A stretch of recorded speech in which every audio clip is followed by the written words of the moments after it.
Hello, everyone, and welcome to your favorite shill podcast for FFG, your favorite plant podcast.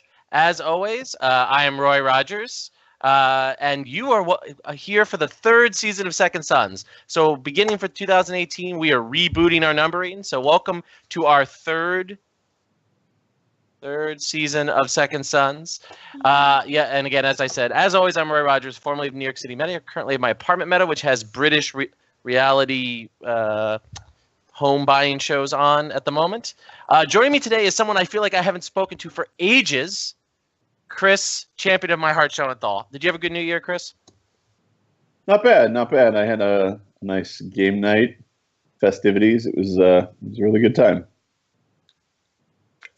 All right. And then our other SoCaler, Sid, how are you? I missed you, Sid, as well. I miss you guys also. I'm so sad I missed that impromptu shit show you guys put on. Real disappointing. It was fun. Got a few minutes. Yeah, I trolled the chat until I had life things that I had to do. Yeah. Well, but I'm having a great New Year. I just want to break into the introductions here. Our esteemed producer Buzz has mentioned that we don't interact with chat enough, so we're all going to be focusing a lot on interacting with chat this episode. And I'd like to give a shout out to the champion of my heart, John Bruno, who is in chat as the persona Roy Dracable Sidlasky. So hi, John, I love you. Oh man, the Drac of my heart. He's always that is the conglomerate personality of Roy and I when we start talking Targ. It's just a Drac fest. Drac. Oh. And then of course I'm also joined by my fellow soon to be snow jobbed East Coaster Sandy Barnabas. How you doing, Sandy? I'm good. I'm getting the fuck out of New York. I'm going to California tomorrow, so I will not be snowed in. He says this until like Newark Airport is under like a pile of snow and can't go anywhere. And then last, but certainly not least, is the person who mocks this American conception of winter with his, 2 hours of daylight a day? Buzz Aldrin. How you doing, Buzz? I'm good. He mocks it, but then he's insisting that we have a break to watch some Olympics during Thrones W.A.R. So yes, obviously we will. Speaking of Thrones W.A.R, today, so we actually have news, unlike the last episode, which you really should tune in. It was actually one of my favorite episodes of Second Sons. We had guests CT and Jesse for Aaron, Buzz, and I to go over the cards of 2017. And Sandy contributed to the episode by voting. Chris and Sid didn't vote, so they don't get any credit for any of the brilliance that went on in that episode. So Thrones W.A.R, Ryan dropped a bunch of Thrones W.A.R information. So Chris, why don't you, I think you understand probably as well as anybody here, how is the Swiss working this year, and how is it different than previous years of Thrones W.A.R? Sure. I don't think there's a lot of major change. So right now we are at 106 players, which equals out to all of the teams having 13 players, except 2 teams who will have 14 players. Which is just, by the way, just insane numbers. Like the numbers are so cool. Last year we had 6 or 7 people per team. I think we had 8 last year. I think it was 8, and then some had 9. But but we're still up, 30 or 40 people from last year. So that's great.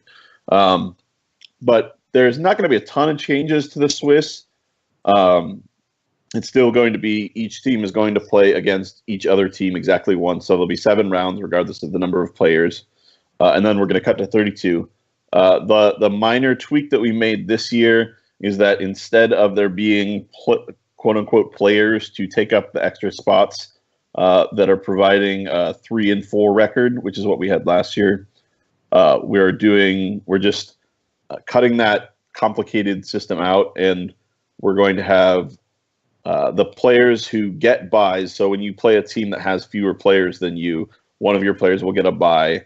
The win that they get for the buy will not count for the team score. It will only count for the individual. So they have a greater chance of making the cut because they're getting a free win, but it won't count for the team standings, which are the kind of the point of the format. And then, go ahead, Chris. There's also no low tier bottom half of Swiss that isn't tied to teams this year either, right? Right. Yes, and that's the other half is that when you do have a bye, you will play against the other person, probably in this case, since there's only 2 right now, that has a bye, and just for fun, and we'll have prizes for those games. But then the teams that have fewer players that are down 1 player will get sort of a replacement exemption for that 1 game they're missing, and so they'll get 1. Essentially, it's looking like it'll equal out to about 1 total win added to their score at the end. It won't be this 3-4 record or a fake player or anything like that. So you, as a king, can't purchase those fake players anymore, right? We can purchase the empty slot. We can say I only want 13 players, and I'm going to pay for it, or not. Maybe it's I haven't even decided if I want one or not yet, because, like I said, the teams with 1 extra player have technically a better chance of putting somebody into the cut because they'll have a player in round 1 that gets a bye, and that player could be a good player or a bad player since it's the first round, and that's a free win for them. So it could help you to have extra players. I haven't decided yet. And that's the beauty, as Ryan would say, of the auction system, is that the free market kind of decides whether that's worth it or not. Cool. I guess the other major announcement is Alex Hines is soft banned from Thrones W.A.R. So there's a special errata continuing the Second Son's Mark theme of hating on Alexander Hines. We have Ryan has errated its limit once per phase, right? So the forced per player. So the forced reaction is limit once per phase per player, which is a very harsh errata. So I think which is harsher than any errata that may actually exist, I think. But it is basically a soft ban of annals and a soft ban of combo. Do either of the 2 SoCal guys have any insight into why that decision was made? Because I don't. Well, I have an idea. I mean, so a lot of it, the main thing going into it, and there's been some chat if you look in the Thrones W.A.R event page.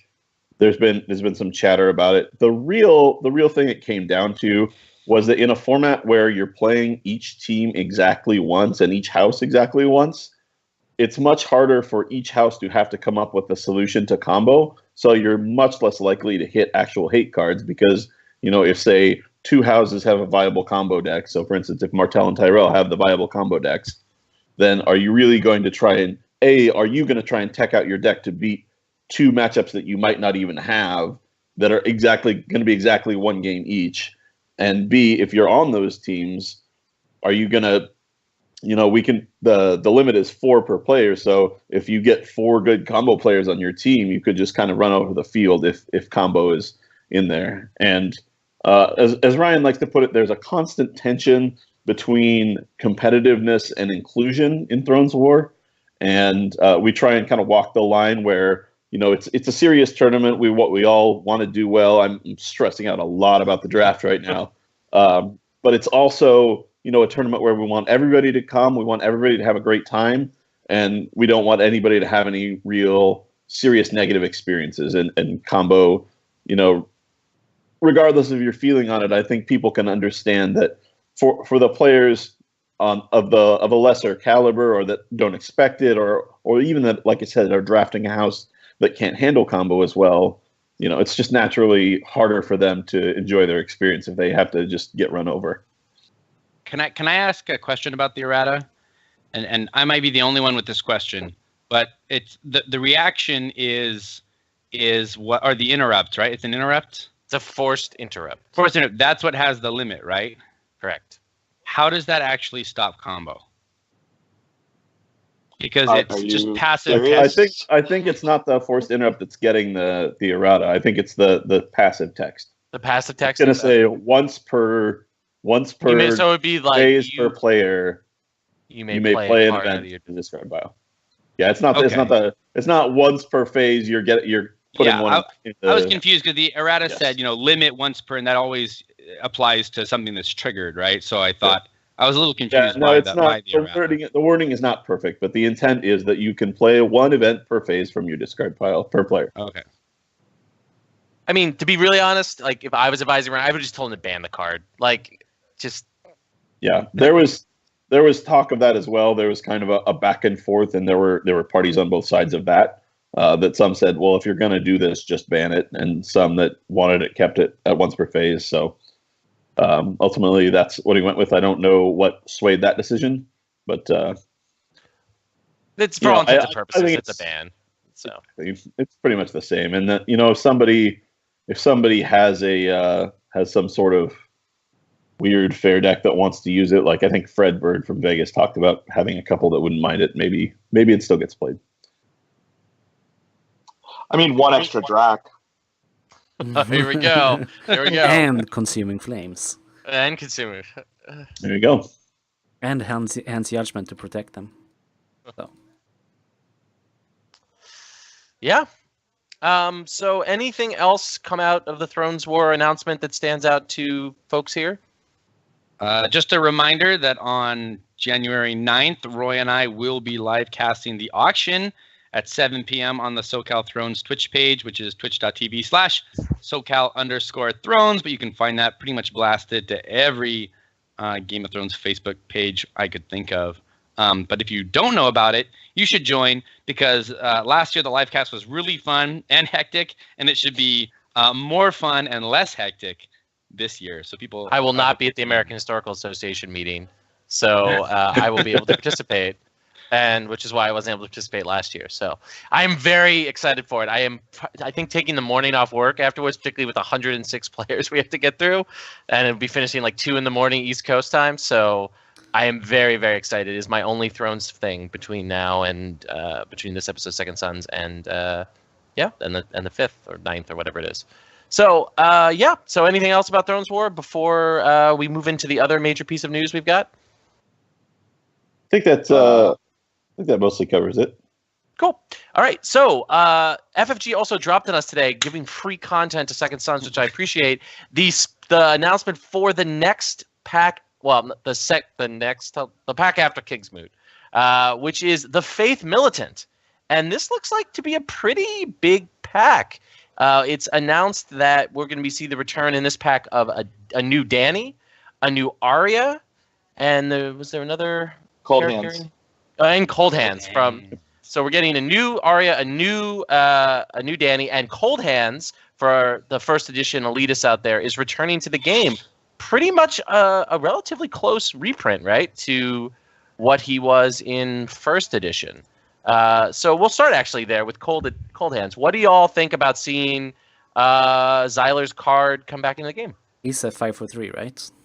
5/3 power monocon. So in first edition he was 2/3. So he was overstated, but a monocon. Yes, and he was neutral, which is pretty relevant. The other piece of his text that got changed that I don't think is getting a lot of notice is that he can only RFG another character now. So he can't blink himself and a character on the other side to just knock off their attachments or power. You have to have somebody else on your side. You can't drop him into an empty board, which is, another nerf. So there was a lot of nerfing that was done to him, which is disappointing because it was one of my favorite cards, but I'm still going to play the crap out of it. Yeah, I think he's very strong in Banner Watch. He's not searchable with no agenda, which was the main thing for him, I think, in first edition. You could search him whenever you wanted if you needed him in a specific matchup. Right. Great card. I don't mind his cost actually. The fact that he's first snow immune kind of gives him, I think, a little bump up. And not wardable, and he's pretty Valar Dohaeris friendly. He's definitely dual friendly. He's in that middle slot where it's probably the hardest range of character just to auto get off the board. Obviously, he doesn't die to Venomous Blade. That's another thing. Yeah, like he's got not built-in protections, but he I think he's at a nice spot where, I mean, right now a first snow would just wipe him off and he'd be pretty moot. But I kind of like where he's at cost-wise. Yeah, I mean I would be happier better. I would have been happier if he had another point of power, because I think you said he's Dohaeris friendly, but I don't think I'm keeping a 3-strength power monocon on a Dohaeris turn. Well, it all depends on what is under Cold characters Hands, you kept that's off the key thing, right? Yeah, you can if hide your big guy. you might keep him out there. You can hide your big guy and Valar Dohaeris offensively as well with him. True. Right. Mm-hmm.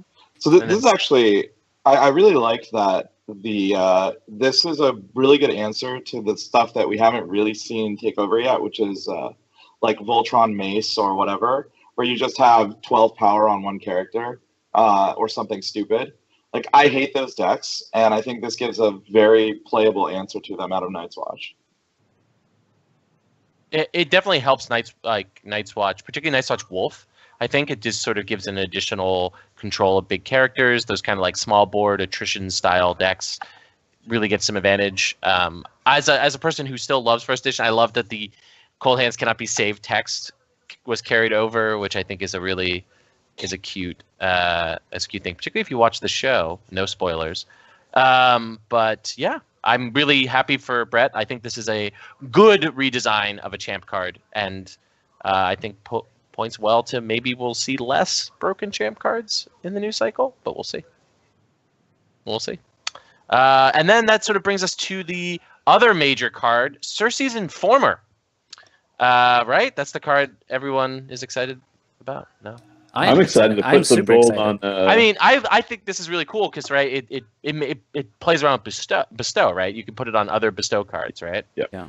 Which is like Ashmark. Ashmark is an obvious choice, yeah. Yep. Iron Bank. Well, the House of you Black play and Iron White. Bank. House of Black and White. Well, that's not loyal. Yeah. Okay. And you're a Lanny Wolf, yeah. It's a way for Lannister to get cards into the discard pile for Flea Bottom, which is really nice. It should land like in a Lanny Wolf deck where there's good targets for Flea Bottom.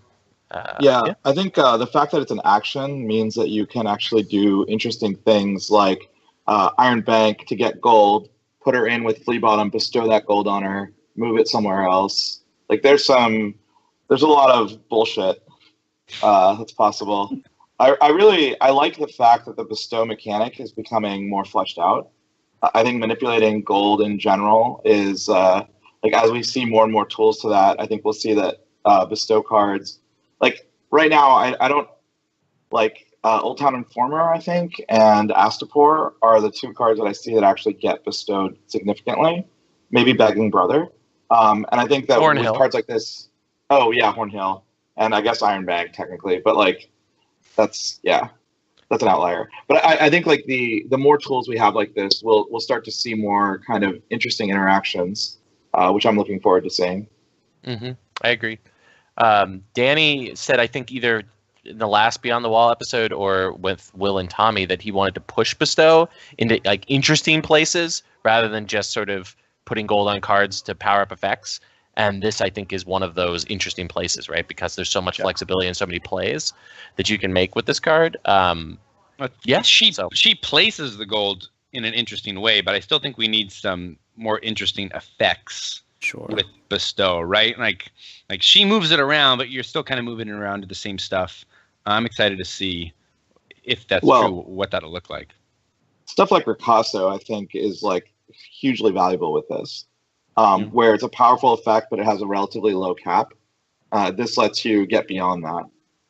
So, I mean, I think there are... Sure, if you're using like her, the plot, the event, you could kind of just superpower Ricasso in a broken way. Well, you can also do things like refill things like Begging Brother, or like in Banner Dragon, or as Targ is like a Targ Lion deck, like the draw one, or the stand one. The stand, it's stand, right? The take a power off her to stand a Lord or Lady, right?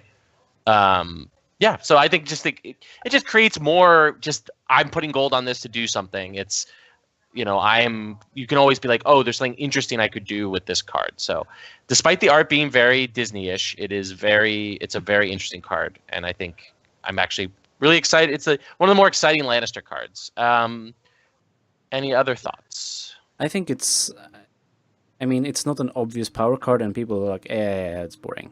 I think the opposite. It's not super overpowering. It has cute uses and stuff like that. I think it's fun, and that's what we need.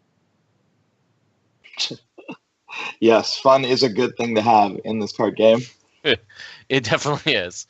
She does die to consuming flames, so that's a pretty hard nerf to this card. So speaking of cards that don't die to consuming flames, the High Sparrow. This is probably the most talked about, besides the agenda, which I'm saving for last. Card that was spoiled here. With his really interesting text of each player can not gain more than 7 gold each round. Each player cannot draw more than 3 cards each round. Which I think. Why does he not die to consuming flames? Well, because he has 3 strength, not 2, right? Oh, wait, consuming flames is -3. Yeah, it shows you I haven't been playing much. So yeah, he dies to consuming flames. God. I was thinking of what is Dragon's No Slave. The mini But dragon. that's not terminal. Yeah. But yes. What do we think about High Sparrow? Is more my. I basically disagree with Booker 100% on this, which is to say he's like, oh, it's not that good of a card. I think it's absolutely that good of a card. Really? I think that what decks don't run Counting Coppers? Okay. I don't know. There's a few Rush. decks that I've definitely played decks that don't There's run few. Copper. The stuff that I don't play, but Just sure. play Yeah. Time of Plenty. Yeah. Time of Plenty does not get hit by this, but like if you don't, I can't think of anything that doesn't run either Late Summer Feast, Trading with the Pentoshi, or Counting Coppers. I see one of those Or 3 plots. trade in routes almost now, every deck. man. Trade Or routes trade is routes. everywhere. But also keep in mind, this is for the whole round, which means that economy that you get from your like bullshit 2 gold location, like this might actually shut down Targ, like just having this guy. Because the late game, Except like it could you be rely on consuming that. flames. You can, I mean, like it can be consuming flamed if he's in a challenge. Oh, you just protect him. Like just don't Put send him on a attachments on challenge. Consuming flames doesn't give a shit about your bullshit attachments. Do you really want him out on a Late Summer Feast turn? Yeah, you take 2 gold away from them, but then you can only draw 1 card off their plot. Ooh.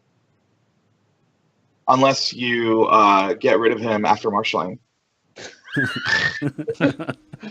Now we're going With, down. the Andy, you had a convincing argument, and then you were. No, like seriously, this is why Ryan's card is so good.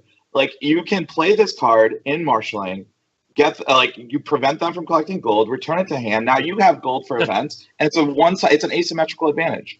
Like this game is all about maximizing asymmetrical advantage, and I think this card is great for that. I think If you've got the curve to leverage, 7 gold is not very much right now. Like it's just not very much in the game.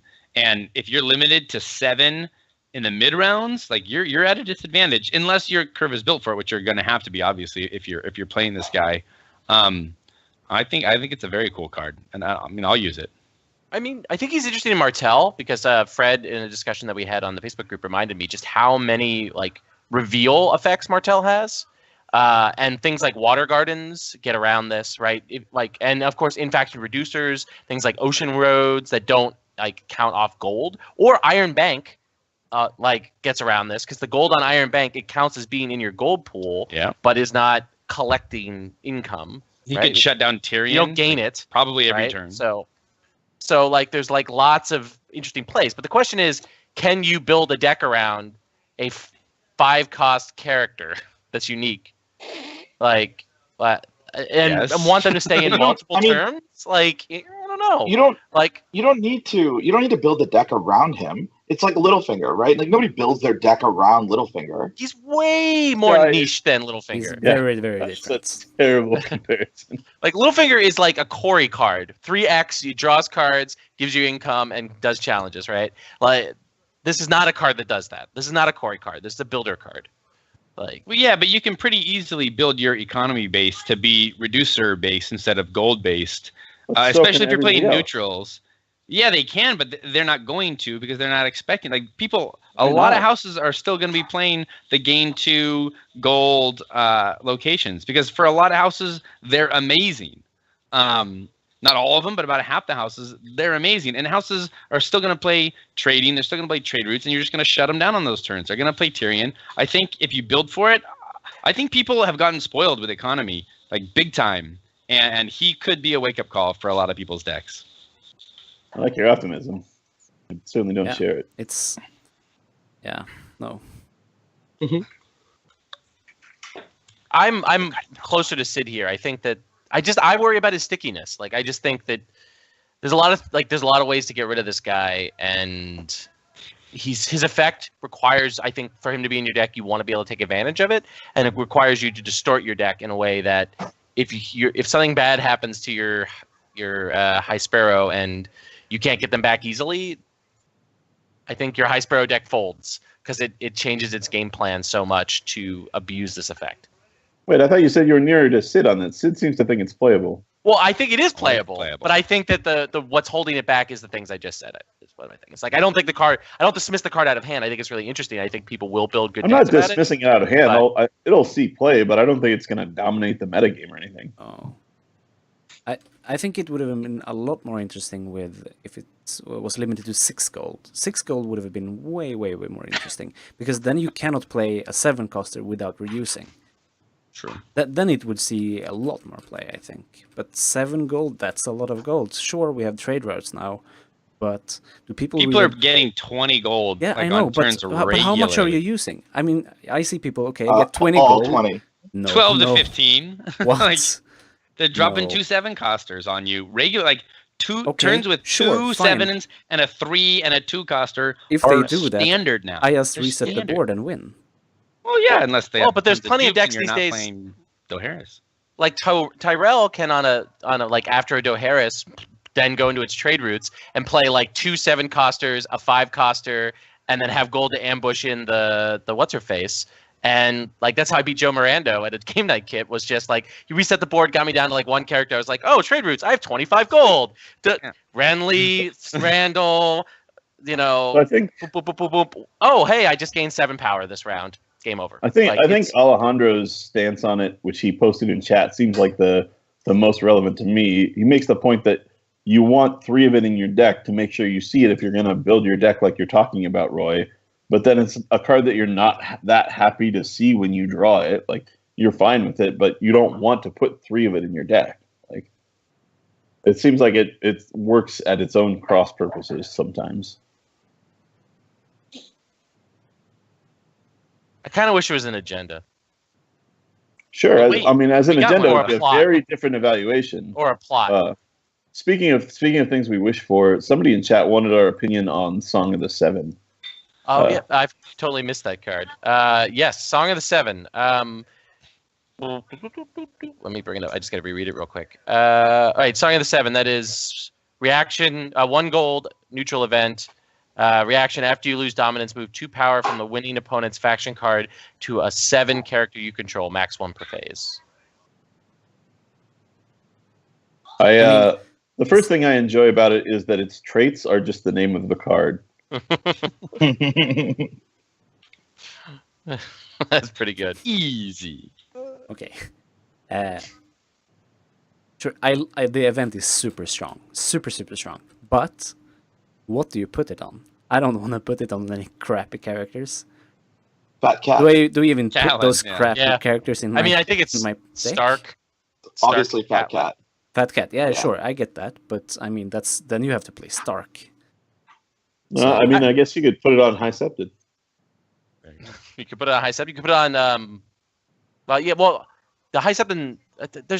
We're now at the point with like Martel characters. So High Septon is the one that redirects effects to 7 Correct. characters, right? Okay. Sparrow's the new one, yes. And Sparrow's the new one. And as was pointed out in chat, the fact that those can both be on the board at once and are good in the same deck is kind of a non-combo, Nedley wise. I mean, first issue you could have Cat and Lady Stoneheart in play at the same time. So True. I'd like to tell you that this is a very, very good melee card. Very good. It's very easy to lose dominance. yeah. When there's 3 Yeah. other players. Very easy. Apparently, I should start building a melee deck. Somebody on this podcast thinks they're a better melee player than me. Imagine Yeah, if easy. multiple people play this in a melee deck and you just take all the power off someone. Some poor schmuck who just won dominance is like 10 power. I'll take 2. I'll take 2. I'll take 2. Son of a So bitch. this is there's a Night's Watch deck that can give control of a character to someone else, right? Can you do that so that they win dominance, and then just be like, nope, sorry, I'm taking all your power. Oh, the what is it? Broken Vows. Mm. Sure, You I don't know. swap characters. Yeah, you swap your standing like 5 strength guy. But I think it's a for the marshalling guy. action though. So It is a marshalling action. it'd be a lot better That's if it was a challenges phase action. Well, yeah, then you could go first, kneel out the guy, swap the character, use his guy. No. Oh. But yeah, I think this is a really good card. Do we want to move on to the agenda? Because I think it synergizes really well with the agenda, which I'm actually pretty interested in. I actually think that sort of FFG, because again, we are the FFG shill podcast here, kind of gave us a good shell of a deck, which is like a Stark 7 deck. There's actually... Evan pointed out in his in the text here that there's a lot of Stark 7 characters, which is not the most thematic thing in the world, but the ability to sort of put spare power on them and use them to power other effects and win the game is a pretty interesting deck. So I'm kind of excited about that. Maybe it'll make Stark interesting. Maybe. Yeah, exactly. I think Sid's right on that. Maybe we'll finally have a Stark deck that isn't just some big dumb dudes. I think it makes House Tully Septon really useful, which is a card that I've always thought was needed the right circumstances, but 2 reduction is pretty strong. So it's a lot. It's a whole lot. Is it Stark character reduces or any character? I think it's any. Any Stark or the 7? Let's look it up. I think you can hit 7 characters that are non-Stark with the reduce. I found the first edition one. The first edition one can't attack and doesn't kneel to defend. The second edition, House Tully however, the House Tully or the 7. So House Tully. Oh no. Oh, House Tully or 7, not just any Stark. yeah, This is like, What are Whatever. you doing, FFG? So you're running a River Run 7 deck. That's what's happening here. River Run 7.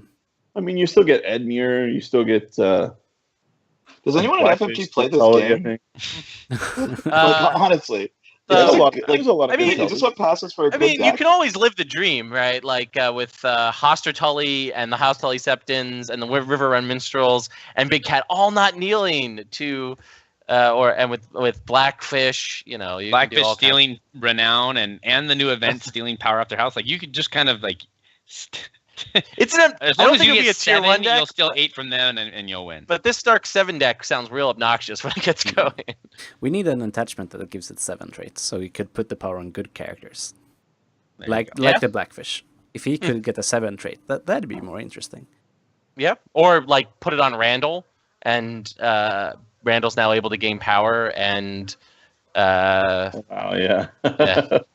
How about 7 different attachments for each of the 7 deities? Hey, and they wait a all minute. give the 7 trait no. and an ability. I want hey, 7 Sid, new Sid. neutral attachments. I have a really novel idea about it. What if there were 7 events that did specific things themed Now, around? because we just got each one episode event and all 7 of them are on that one event. Oh, That's not no good. That's no good. Okay. I mean, I'm into making those. Those were fun. Some of them are pretty broken. In one deck. Yeah, I think that this agenda is certainly more interesting than some of them. I don't know. What do we think? What do we think about the agenda? Like we've been sort of talking. Okay, so the Let's assess from IKEA, we know that stealing power is so strong. If you can get this working, the agenda is super strong. I don't see it working right now. Not out of good houses, anyway. It's the issue. What is the best 7 character? Begging Brother? Fat Cat, Begging Brother. Fat Cat? Fat Cat's the best. Just High Septon's still pretty good. Like, Yeah, I mean, Evan Soar was running in his World stack, and it was pretty good. Yep. What do you think, Sandy? You've got opinions in your brain there that you just don't seem to want to he's share supposed with to us. put all his opinions in chat. It's fine. Oh, So, he's breaking to be Buzz's hon- rule. Put your Mhm. opinions in the cast. to be honest, I think that I think this card is okay. I don't think it's a great agenda. I think crossing is better because of the faction kneel. Faction kneel is becoming more and more important, and any agenda that does not require faction kneel, I think, is clearly stronger than an agenda that has a similar effect but has a faction kneel. So, like, yes, this is a steal effect, so maybe, but I don't want to give up the flexibility of doing, Iron Bank will have its due, or any of the other powerful, like kneel your faction card to do X abilities. I think doesn't Stark actually have a few of those as well? No? Kneel your faction No, card just- to do what? do Good stuff. faction I don't card know. deal. Faction Actually, card Iron ability? Bank is pretty good in Stark, but no. Yeah, I mean, don't know. Stark fealty. Like most people are just used to playing against Stark fealty, which Yeah. feels like. That's why you're always kneeling your house. Yeah, it's like, oh, winter's coming. There's Harrenhal, there's Wolf Dreams, there is stuff. Harrenhal. That's the best one, probably. Passing the Black Gate that Yeah. people like, I hate it. So. Well, this Good is what I winner. mean. Like, I think that like the agenda is probably playable, but I don't think it'll be like, oh my god, great. And if it didn't require faction kneel and was limited to once per round, then I think it would be much, much better. I think that's just another reason why it feels like Stark is the only place to really start with this now, because they could probably get away with that faction kneel. They already have cards that kind of support this strategy, but I can't think of many other factions where I would even bother trying. Even Bank is kind of at its worst in Stark because they're not a real tricky house. They don't have like Right. huge cost events. They don't have jumpers. They don't really have a ton of stuff you want to do. So as long as you stay away from like Direwolf, Wolfswood shenanigans, you're probably The best shenanigans. you're probably not banking. Probably not. It's a good way to get around resets, though, with Stark. So, There's one house that has. There are two houses that have cards that are the 7. There's 4 from.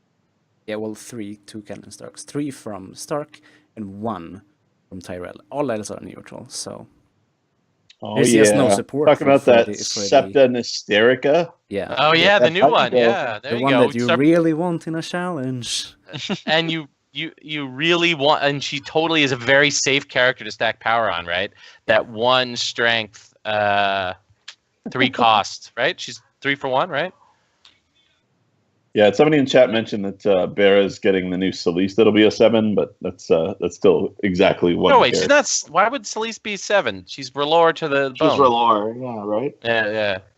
Somebody Why said is she was she- the 7, and I've heard she- it from that must- multiple people too. So She converted to lore, right? So she Yeah. she could have 2 versions. Like, let's see. But why? But No, both are lore. Yeah. somebody's just lying to us. someone's just confusing the gods. I mean, that's just very blasphemous. Do we have any other sort of thoughts about, I guess, what we come down on as a relatively underwhelming agenda? No? You said really. underwhelming. I'm not saying Yeah. right now it's underwhelming, but if it gets support, it will be strong.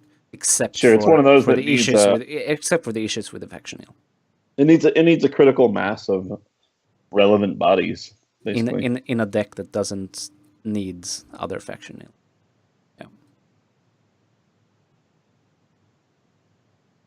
Cool.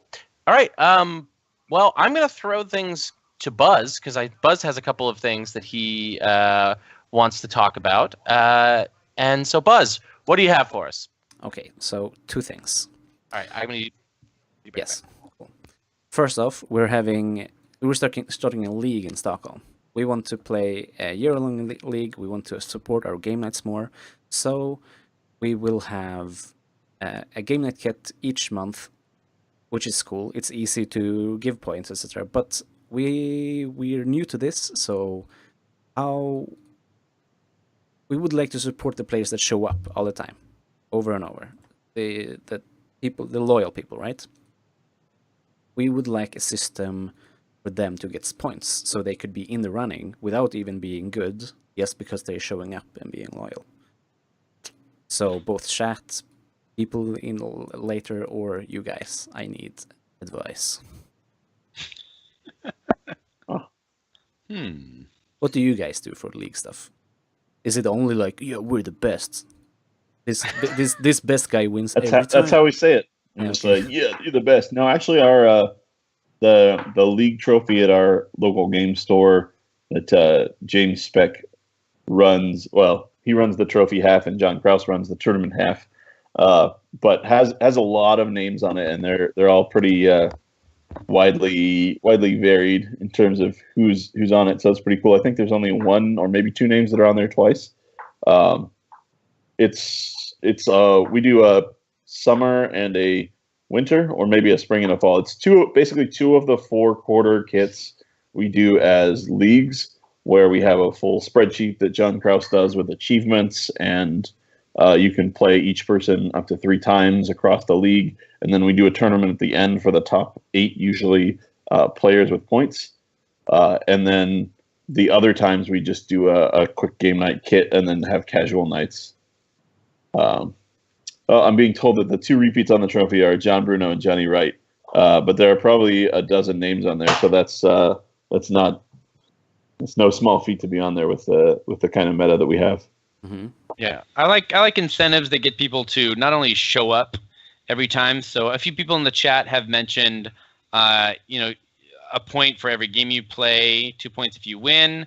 Yeezus says 10 points for showing up, plus 1 point for a win. That might be a little heavy on the showing up, but I get why he would put that, because really you just want people there, right? You want an active community, and if it is 10 points for showing up and 1 for a win, I'm not sure that wouldn't work. Like, that might still work just fine.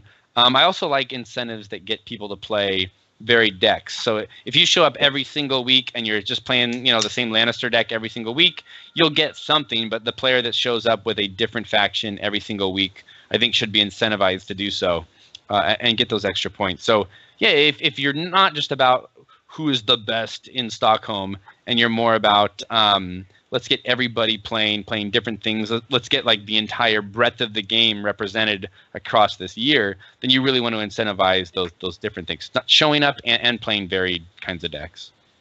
Yeah, I feel like this is a good point to expand on the thoughts about achievements.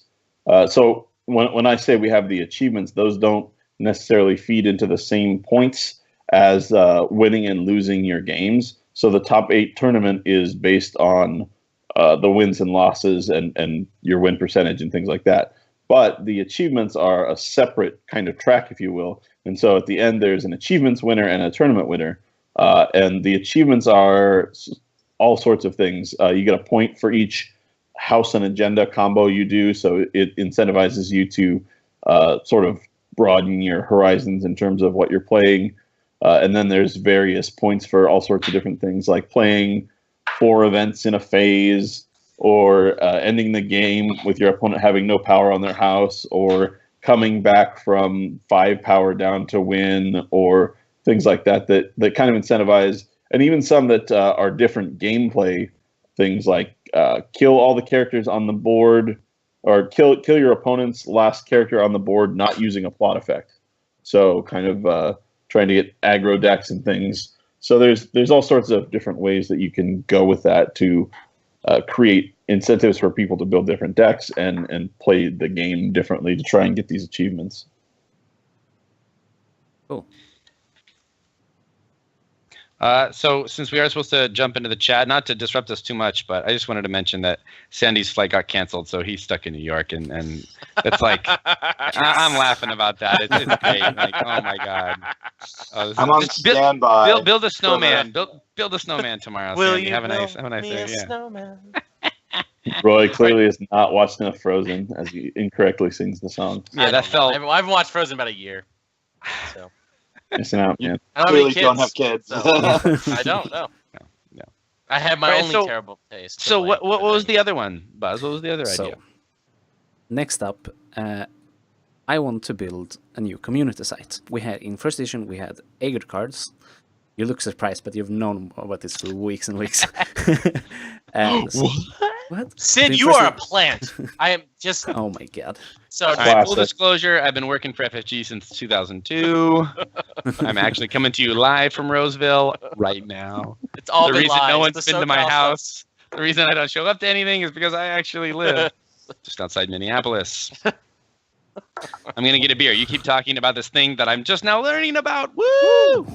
So, in first edition with the Aegir cards, that it worked and people were there, and it was way better than Facebook, but it had no support and it kind of died. It had a developer that didn't have time to put stuff into it. So my goal is to build a team that can support it without relying on any one person forever. So if someone wants to drop or can't put time in it now or for a while, the project doesn't die from it. And I want to bring the community away from the Facebook group, which it's such a bad way to build a community. There are many people that don't have Facebook, and it's very bad. It's not searchable in any good way. It's not very easy to keep records, and for content creators, it's kind of hard to get your stuff seen without spamming a lot, etc. There's a lot of issues with the Facebook community. So a lot. You can just randomly post videos while other people are trying to do podcasts. Just off the top of my head. Yeah, I hear Facebook is well known as an excellent place to debate and share ideas, though. So all productive discussions I've ever had in my life have been on Facebook. So my goal is to find a team that wants to build this, and we have quite a large team, but we don't have. I have one person, I think, that can put considerable time into building it, but we have a lot of support. But I need more people. That is mostly back-end developers that want to spend time and do something really good for the community. And it's are we going to talk about it? No, we will not, Sandy. This is not it. This is something else. I know there was a failed behind-the-scenes merger to give the hottest gossip. So yeah, so I'm trying to eat him up, basically. I am trying to recruit him. Sandy should understand that in the high-flying world of tech startups. Yeah. So we have, I think, about 10 people on the team. We have a lot of talent, but we need a few more to get started.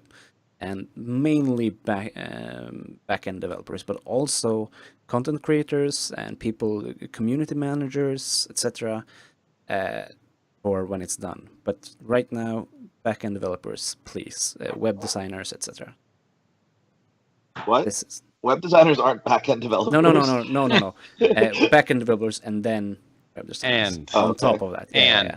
And I mean, like, to be honest, this is something that I feel pretty passionately about. I just have approximately zero time. Yeah. I mean, I could do it instead of being on this podcast, maybe. Like, but that's about all the free time I have. And I think like it's if anyone is interested and maybe doesn't feel like they have the necessary skills, I'd be happy to help mentor you and like help you build it. But I don't have the time to actually do it myself. So that's my offer. Yeah, and I don't have the skills to do it. So you are on the team. So people know already, and already given some advice, etc. But we need, except for maybe we can do a hackathon that you suggested. We need people that can put some time into it. Regular time, right? Regular time, yeah. At least right now to get it kickstarted, and later on it will mainly need maintenance, etc. So. And projects like this are a great way to gain experience. So if you're someone who is just, likes Thrones and is just entering computer programming and other things like that, like projects like this are great ways to get experience. With the stakes are a lot lower than in other ways. So yeah, you'll just have there's my being a teacher moment. So first of all, no, don't. I mean, do this if you want, but don't use it as like. You can definitely use it as a resume builder, but do not get in the habit of doing things for experience in tech. I will never tell anyone to do that. You're not a fucking musician. You can get money for what you do. Like, ooh, you don't need exposure. That's the broken internship system we have here at work, Roy. Don't promote it. People need to be paid for their work. We have interns. I am the first person to say people need to be paid for their work. That's what I'm saying. If you find ways to combine your professional interest with your hobbies, that's a great way to do it. There you go. That's why I made my offer. I think there's non-zero value in having a mentor that is actually technically competent in when you're trying to build something like this. And I think that experience might offset the time investment. Also, I'll be a reference for you on your job search. There you go. That's good. There we go. Yeah, so yeah, we will have a team that you can chat with, and like, what is the ball plank? Do you say that with? What? Spitball. Spitball with? Yeah, we have a kind of different term. Throw balls back and forth. We say it in Swedish. Say ball plank. Spitballing. Yeah. Okay. So now we have to learn Swedish. Bollplank. Agera bollplank. It means to be the ball plank, or whatever you say, the wall you throw the ball on. So I throw a ball on you, and it bounces back. That's the term. Bounce ideas off of each other, or let's spitball, exactly, I think would be the American equivalent. Yeah. Bouncing it off the wall, yeah. Cool. So there will be a team where you can do that and you can learn, but it's very clear there is no money. It's only goodwill and honor in the Thrones community. Aside from that, I'd also like, Sandy has given some advice, of course, he's been on the project, but what would you guys like to see on the site? Like, if there is a one-stop place for Thrones on the internet, what should be on there? If you could choose anything you like. Content is king. I mean, that's really it. The site that has the most content will win. Like, I think there's stuff like Animals and Jousting Pavilion and Thrones DB all have like utility, but they're not one-stop sites because it's not where people go to watch podcasts. They go to the Facebook page or wherever. That's not where they go to read articles. They go to Card Game DB. Like, I think I think the content generation. Do they? I mean, I don't know. If they play Destiny, I don't. Ask Bruno. He's in the chat. Do Destiny players go to Card Game DB to read? You need daily content dumps. They don't have to be huge, but it needs to be daily. Like, if you need a page or a regular schedule at the very least, right? Monday, Wednesday, Friday. I know to go. Yeah. I know. I think it's Scantrell that does this on the Reddit, the subreddit for AGOT, which is like almost dead. But he posts cards of the day. Almost dead is super generous. No, I mean, he posts cards of the day, and to be honest, I check that just for the card of the day. Like, I will go there and I will check on the card of the day, and I don't comment on it, but like, I could. If there were more people there, I would definitely respond to comments on there. So I think stuff like that is what makes it. I mean, just like any other publication, you need to have reliable updates. You need to have stuff that, brings people back day after day and makes it, like, valuable for them. And I don't think there's anything like that. Like, the Facebook group, like, is fine, but it's not fine. It's not that. And me personally, I think, like, I like tournament schedules. Like, I want to be able to plan my travel. I think that's a very me problem compared to the majority. No, I think it's a legit problem. A centralized, international calendar. Yeah. One of the team members that he won't put any time basically in the project, but we are working on the side with him. It's the Jousting Pavilion. He's Swedish, Jousting Pavilion developer. So we're spitballing with him to expand stuff like the schedule for him or with him, and hopefully in the future we're trying to get him to allow us to help him with Jousting Pavilion, because right now he is solo and it's apparently a mess, so no one can help him. But hopefully we can help him, and then we will have more scheduling stuff, and the goal is to integrate it into this site so that you can see where's the game nights. You're a new player, you can, okay, I live here, what's happening here, or I'm traveling there, what's happening there, etc.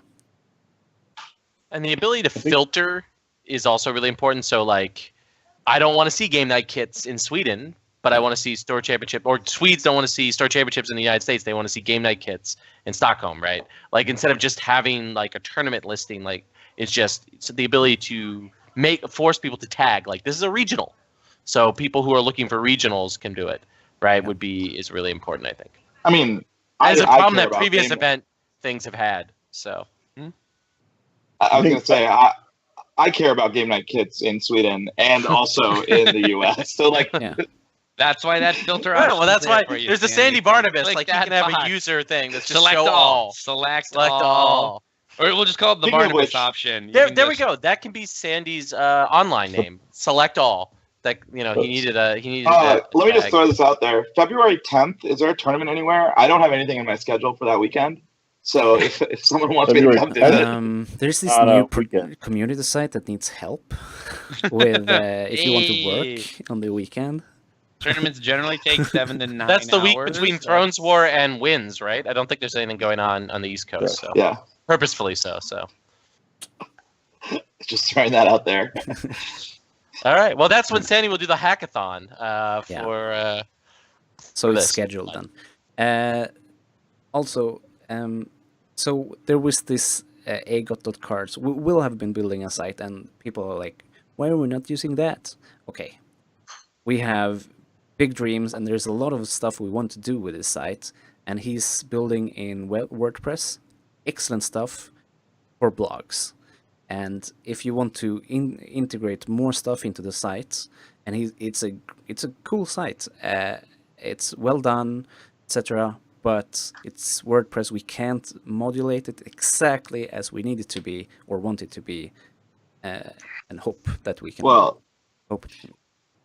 to be honest, what I would have suggested, but I think might be too much work, is use this to get all of the data, and then at some point migrate off of WordPress and move the data to something else.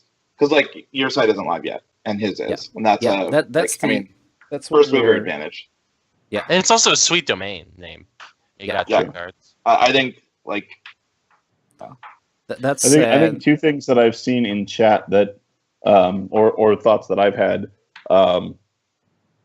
make sure the content is relevant. So pack reviews, there's a million of those. Don't do friggin' pack reviews. Like you can have those somewhere if you want, but don't make those like ooh, come look at our pack reviews, because nobody's going to care. Make it real articles like there used to be on Card Game DB that are, strategy, that are deck building, that are specific card features, things like that. And then the second thing is I would say don't reinvent the wheel. Like I don't think the site necessarily needs to have a deck builder, because Thrones DB is great. Yeah. Figure out a way to make Thrones DB work on your site, but don't try and like beat Thrones DB at the deck building. No. Exactly. We want to we want to give stuff, fill the holes that aren't there at the moment, that are empty, right? And also help, because someone said there's all this utility in the community. There are great tools, etc. But we need to have a place where anyone who signs up and like, okay, I'm gonna play this game. What can I do outside of it? Got to be centralized. Yeah, have people be able to find all these utilities. Not necessarily put it on the site. Have a way so they can find what they need. Yeah. Well, if the site does end up integrating Jousting Pavilion as kind of the official tourney reporting program of the site and of the events that are promoted through the site, which will be, that's already the case, right? Right. Jousting Pavilion is kind of the gold standard in non-FFG run tournaments. No, it's just the gold standard. Just okay. Don't sorry. It is the gold bring standard. Tome into it. And it's don't bring Tome into it. Well, you did. I didn't name it. But what about bringing in some kind of relationship with the guys from Isle of Ravens and getting that player ranking system? Is there any interest in bringing that into it? Yeah, I'm not sure what we would put Isle of Ravens onto, how we would show it on the site. That's what I'm thinking more about. Like, if you want to check player rankings, go here. Go to Isle of Ravens. How about just like a top 10, like an updated top 10? Yeah, sure. It could be an article. People can be like, someday. It could be an article every month, like top 10 players of this month, blah blah blah, and link to Isle of Ravens, because we do not want to hurt Isle of Ravens or the other podcasts or etc. We want to promote other podcasts and create a place where everyone can find all this content that we're producing. I like it. I love it. just a usable forums would be light years from where we are now. Sure, that's the core. That's the core we're building around. Everything we're talking about is just extra fluff. We need a petting zoo for the trolls. Like they need a little spot where anyone can go in there. Yeah. No, but that's the problem with it is that all the fences are unlocked and all the little trolls that we like to pet once in a while and feed them a carrot and give them a nibble and pet them and be like, yes, trolls, you can be entertaining at times. They've taken over the zoo, right? They're running wild. We need to pen them back in a little bit so we can go there when we need like the troll. I see what you're saying now. And we yeah, can I mean, my advice cordoned off. You know, my advice to Buzz about this would be, and I think I mentioned this to Buzz in private, but it's just like creating a culture around the community is really important, because like first edition, one of its best strengths was that it had a very strong culture of how people react to each other, how they communicate with each other, and all these things. The problem with second edition and the Facebook meta definitely has not been good for that. Finding a way in which to bring some of that older culture in would be great. And I think that's going to require moderation, which is exhausting and frustrating and the least pleasant part of building online communities. I know from personal experience, but it's something I think it's going to be necessary. I'm happy to take that job on. I've been moderating for too much of my damn life now, but I've moderated, fan forums for solidly 20 years. So I think I gave up on it because I can deal with it. I don't mind. I don't mind that part. Yeah. I think there's a lot of people that we can pool talent from, and people have different qualities. People like moderating. I would hate doing that. We have a Swedish Facebook moderator. He's apparently doing a lot of work, and we're probably gonna steal him to that, etc. I mean, there are people that can do all of this stuff. We just need to get the site running and get Will's site used first for, as you say, data, so that we can migrate. Cool. So, talk to Buzz, message him, or Buzz, do you have a preferred contact email? Did you want to say to our podcast listeners? Andreas at levandvideo.se. It's on the screen and it will be in the description on the YouTube, etc. But we also have a podcast, so it's good to say it as well. All right. So hey, I'm just saying, as a person who creates a podcast. Anyway, so that brings us to the real meat of the episode. I guess the real reason why so many people are tuning in. What do we have for you all? Well, this is the proof that we are FFG marks, plants, shills, because were kindly shared with us were spoilers from the incoming chapter pack in 2 weeks, I believe. The King's Moot. All right, so we got 2 cards for the faction of, I know every member of this cast, Stark. We got brand new cards from Stark. So the first card is a unique character, Ramsay Snow. He's non-loyal, 5 cost, military and intrigue icons, 3 strength, bastard, House Bolton, forced reaction. After Ramsay Snow enters play, each player sacrifices a character if able. So I'm going to throw it to a person who I know from personal experience loves the Stark faction and has nothing but positive association with them, and that is Chris Schoenthal. Chris, what do you think of Ramsay entering the game at last? Everyone's favorite character from the TV shows and the books. Somehow I knew that was coming from the introduction. The first thing I see right off the bat is he's just consuming Flamespade. He's just going to... No, actually, I like this card a lot. I think that there's definitely starting to get the pieces for kind of an aggressive sacrifice deck with that, and the North Remembers that Sam kind of put on a show with at Worlds this year. And so I think he's going to be a strong addition for that. I think we finally found a reason for Stark to want to play Ryan's card. because bouncing him and playing him again seems hilarious, especially when you can use the 5 gold for something else in the interim. So I think he's pretty strong, and give Stark another intrigue icon if you want to get weird and make it rain. Sandy, what do you got for us? I really like this this card in a Banner Wolf, I think. It's not loyal, right? It's not loyal. It's not low. Yeah. I was just thinking about it because the one, you can make him interplay with Ariane, right? If I remember correctly. Yep. And Martel also benefits a lot from the I ran out of bestow tokens on this guy. I can put him in the discard pile and sacrifice it, bring him back in with flea bottom or whatever garbage you're doing. But I think this slots pretty well into a Martel Wolf deck. That's. I mean, I like the card. I don't think it's, unless you're doing, like Chris said, unless you're doing the Sam Bratz, just aggressive, you don't get to keep anything on the table. I don't think it goes in a regular Stark deck. Buzz?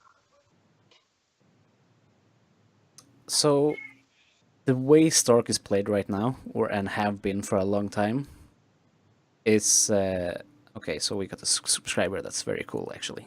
The way Stark has been played for a long time is so boring for me.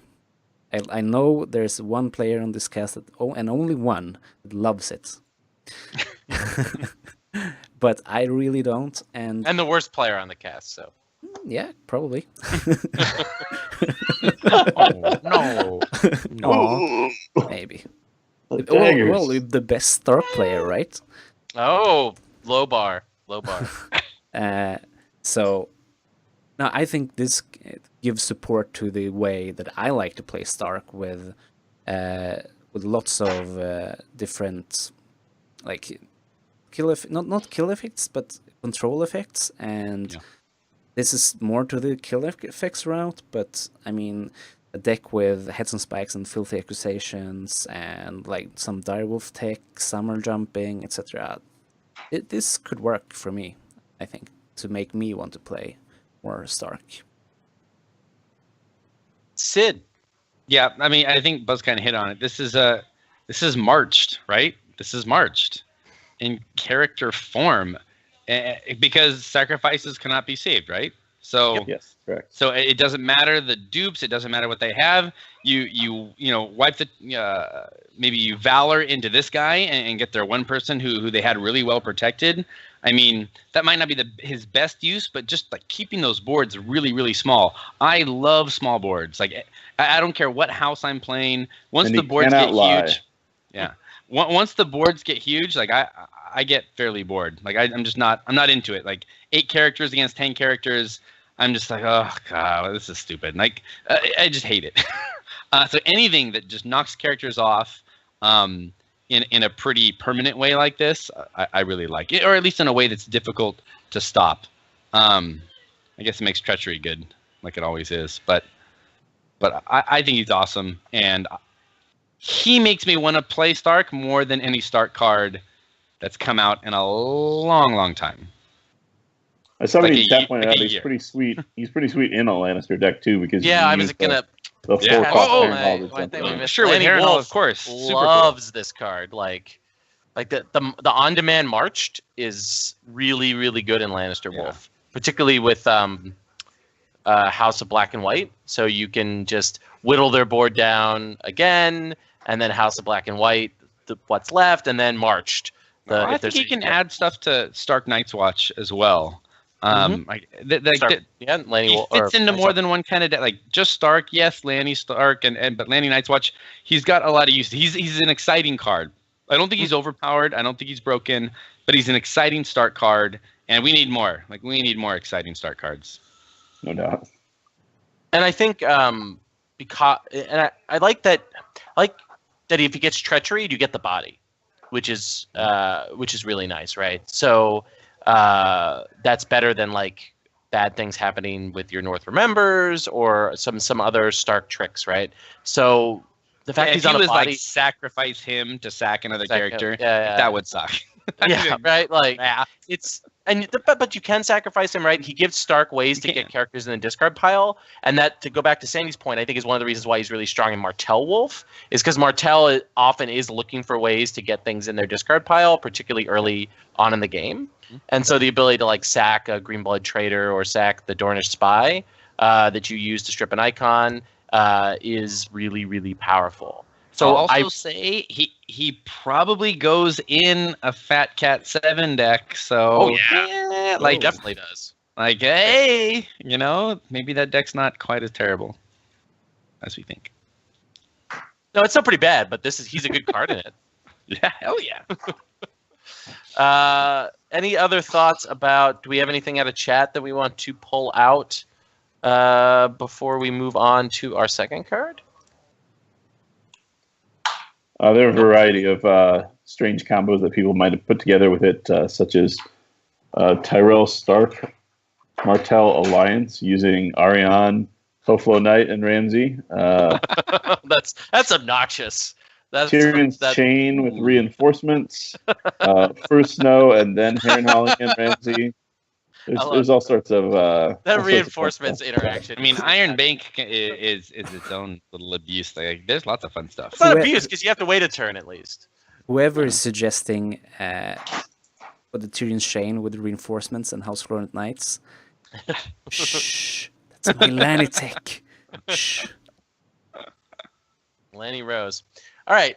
Speaking of Lannister cards, we have the Dreadfort, which is a unique, non-loyal location from Stark. House Bolton, the North traits. Reaction: after a character you control is sacrificed, kneel the Dreadfort to choose and stand a House Bolton character or non-Stark character. I won't pick on Chris again, so I'll throw this to Buzz. Buzz, what do you think about this card? How many House Bolton characters are there? I looked this up. There's the Maester, there's Roose, and Ramsey, I believe. Whee! So this card is crap, you're saying. Well, it's Or non-Stark. Or non-Stark. Or non-Stark. So this That's is why a it's rush Banner card. Or Banner Wolf. Like, Yeah, that's what I'm saying. Like Tyrell Banner Wolf gets more toys, etc. I mean, yeah, it's good in Banner. Solid, sure. Well, the cost is fine. I mean, excuse me. but if you want stand, you just play Banner Dragon, right? Yeah. Because then you also get the effect, the advantage of getting to discard a card from your hand. Yeah, So I don't think it's a great stand card. I mean, the timing of it doesn't work great with a lot of sacrifice effects. I mean, it's after you sacrifice. I thought it was on demand like Plaza, but worse. No, it's after you sacrifice. So if you're this playing card sucks ass. Banner deck, like you're getting less of that challenge phase sacrifice that Stark wants, and since it's non-Stark, it's like those are the characters you want to stand. So you're gonna have to have a lot of non-Starks. So it doesn't quite have a powerful spot right now. Maybe as a niche spot, but I honestly can't think of a niche spot without like hurting your location. You're like there's better locations to run than this in any kind of combo. So I actually the only combo I can think of with this that maybe is not terrible is with Night's Watch Wolf, because Veteran Builder synergizes with this pretty well. Mm-hmm. You get your Veteran Builder, you sacrifice your Veteran Builder, you stand the wall, you stand your whatever other bullshit card, some random Night's Watch character that's good, or like Jon Snow again. But yeah, I don't think there's is this a builder's card? Oh god, no. Yeah, I mean maybe. I don't know. So I'm not. Gotta find 12. I'm not debating this card sucks, but it is relevant to note that the Dreadfort Maester does sacrifice himself for his effect. I actually think some. Currently, Bolton all of the there. House Bolton characters can sacrifice themselves. That's pretty funny. Right? Roose sacrificed himself to use his ability, the Maester, and then you don't have to have Ramsay sacrifice himself, but you can. So it's probably a more competitive theme in general than their first edition theme, at least. Yeah. Well, Sorry, Sid. No offense, Sid. I know you. Sid won a Store Championship with House of Dreams, Old Dreadfort, or was it? No, I won a. It wasn't House of Dreams. I won a regional with a Bolton deck back in the day. But it wasn't House of Dreams, was it? Changing location. No, it wasn't a House of Changing Dreams. What was I gonna say? Oh, I think the main problem this card has is the sacrifice effects are like largely loyal. Like the best one, the North Remembers, right? Is a loyal Stark event, and then John. Like to stand to trigger John, you need to be able to stand Stark characters, right? So it makes like an awkward banner package. So then you're doing Stark banner something or like Stark Brotherhood, and Stark doesn't really play well with the neutral cards. Doesn't really play well with other factions cards as the main house, unless you're doing the Night's Watch. But the Night's Watch deck doesn't want the sacrifice effects. Well, Right? multiple jack-in attacks. Stark Brotherhood without banners. Maybe. It could be a thing. Like you can't run the loyal characters, but you can run the North Remembers and stuff like that still. Yeah, and the Bolton characters are all non-loyal, right? So, and Stark does have some decent non-loyal characters, but you lose Rob. Like you lose the sacrifice engine in that case, right? I just think. I think if there becomes like if this House Bolton theme of all House Bolton characters sacrifice themselves to do something gets to actually developed by Danny, then this card is a card that scales really well. But where it is right now, I don't think it fits into a Lanny Wolf deck that wants Ramsay and maybe even Roose. Like it wants, like I think they're just better Wolf cards. House Black and White. I think like the other combo that I was just thinking of is Greyjoy Banner Wolf, because Greyjoy has Salt Wife, which is like just stupid. It's true. Yeah, that's a good one. And they love stand effects. Yeah. Yeah, like standing Balon. Staying Victorian to lock down the board. That's so strong. Yeah. Or Asha. Or Euron. Or Asha, yeah. Or Little Theon, Lol Theon is... I think there are some combos here. Like, I don't think it's a great card, but I think somebody will find a deck that is built around this synergy, especially if locations become so good. Like, Banner Wolf just gets better and better as locations become better, because Frozen Solid is so amazing. And this is just another thing in that package. Like, now you don't need to run that suboptimal character. You can run this location instead. Yeah. I mean, a Greyjoy deck running... Totally agreed. Yeah, running Bran. Well, actually, wait. A Greyjoy deck running Bran, Salt Wife, and Wildling Scout, Wildling right? Scout, yeah.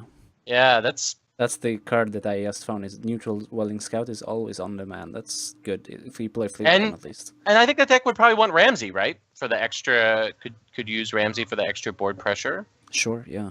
Yeah. Well, there we go. Hashtag Sandy decks.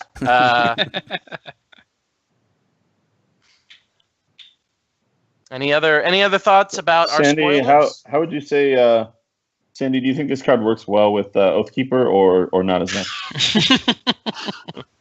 Well, you can fetch your Bolton character with this, or with Oathkeeper to trigger the sacrifice. Well, what I was thinking was Martel, Alliance, Rose, Wolf, and then you can fetch, I don't know, Ramsay with that and put Ramsay in with Ariane, right? And then sacrifice someone and then stand another combos for days. I'm into it. It's amazing. Yeah, it's a very interactive deck. And as everyone should know at this point, interactivity is the only way to say games are good.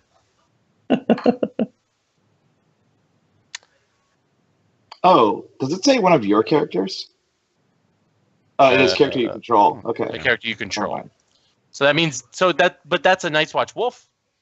Steal and sack him. Why not? Yeah. All right. So I want to. There's our spoilers. I I want to thank Evan for sending this, and I know this is going to continue the FFG shill thing, but I actually think it speaks highly of FFG that they sent us these spoilers, because we haven't exactly been the kindest to FFG in the past on this show. All of us, I think, who are currently on the cast, and maybe Aaron is in the chat. I've been trying to get him to be in the chat, but all of our regular hosts have at one point or the other been very hostile towards FFG on this cast. But Evan sent us the spoilers, and I really appreciate that he did that. You're a good man, Evan. Evan is a good man. He's a good face of the company. It's not your fault. FFG is so terrible in all these other ways. There we go. So, I personally want to say thank you to Evan, and I want to say thank you to FFG for sending it to us, and hopefully he'll send more. All right. So there's sort of a couple more things I want to do, which is I want to put my co-hosts on the spot and give me some predictions of what they think is going to happen in our community and in our game over the course of the next 12 calendar months. So I am going to put Sid on the spot. Sid, you're going to kick us off, and Can you're I just going do to one? say, I can start with one. Just start with one at a time. All right. Bold prediction. Are we writing these down? Oh, Buzz can write them down. I'm not writing them down. Blazes usually are. Give me 1 second. Okay. We'll vamp for time. This is me vamping. This is half of a probably obvious prediction, but a half of a bold prediction also. It's a twofer. It's like the black and white cookie. Sandy, you're ooh. That's what Sandy will be eating since he'll be in New York City. In New York Staple, instead of in San Francisco. So I predict that 2018, more than any other year before, is like the year of the Community Thrones tournament and scene. Now, not only because Thrones W.A.R is going to be the biggest ever, because we've got legitimate Road to Stalic tournaments in North America, because we've got a new community site being spawned from this very podcast.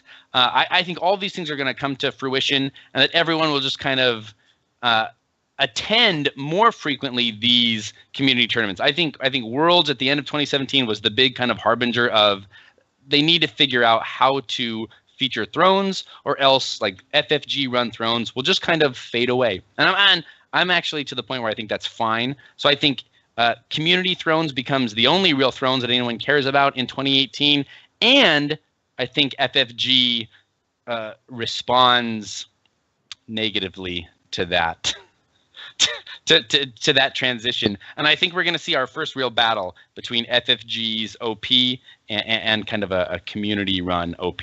Like I think it's going to get contested. Wow, what do you think that's going to look like? That's my bold prediction. Battle. I think it's going to look like cease and desists. I think they're going to try and block things. I honestly don't have any faith in FFG OP, and I think they're run by a bitter man who will resent the fact that his job is undermined by plebs like us. Maybe he should consider being good at his job. Thank you, FFG, for sending us spoilers. Bold prediction. No, Evan's marketing. It's such a got plant. nothing to do with Sid, him. you are the most plant Mark person I've ever heard. Was that a planty? It was the plantiest. You were an oak tree, my friend, with all the shade you just threw out. F you, all FFG. Right, so we're the best. You're going down. No, that's my first bold prediction. Log number 1 was thrown into our Yule fire there. So let's have Sandy. Give us a prediction. Yeah, I don't know. Let's see. I think that here's an easy prediction. Stalic will be the biggest tournament in the next 12 months. Shockingly.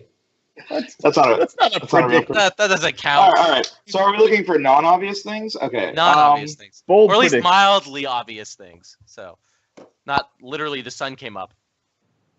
I think we'll see someone new get on the card design. Get a card design this year. Someone who does not have a previous card design. Okay, if it's not a bold prediction, oh man, Sandy's so bad at this. Wow, Sandy. I was expecting Sandy to come out with the sabers and be like, "No way, right? someone to new." be like a European's gonna win Thrones War, like kind of thing." How about Kevin Shannon's not gonna win Thrones War? Would be a bold prediction. That would be a bold prediction. Yeah. I don't know, man. I think that like the game is in a place where there's like it's growing by leaps and bounds, but I don't think there's like unlike I said, I don't think there's like big twists to come. Maybe I'm totally wrong about that. I think the like it's on a good trajectory, and I think it'll continue to be on a good trajectory. I think it'll be interesting how many people come back from L5R. I think there's a bunch of players that will realize L5R is not for them now that the initial, and they'll come back. We'll see a resurgence there. These are my unopened L5R packs, by the way. Yeah. But they're not unlocked, which is disappointing. I will say, okay, well, what's a good controversial? You don't prediction? have to do all three now. We just did one. We're fine. All right. You had All one. right. I will give I had one one. All right. that kind of jumps between sort of Sandy and Sid. I think this is going to be a feast and famine year in Thrones in North America, where I think that the places where Thrones has traditionally been strong are going to see, and places that were building up over the last year, so like Indiana, Ohio. They're going to continue to expand. California is going to have one of its best years, and I think the Northeast is going to have one of its best years. But I think we're going to hear even more crickets from places that there was no community before.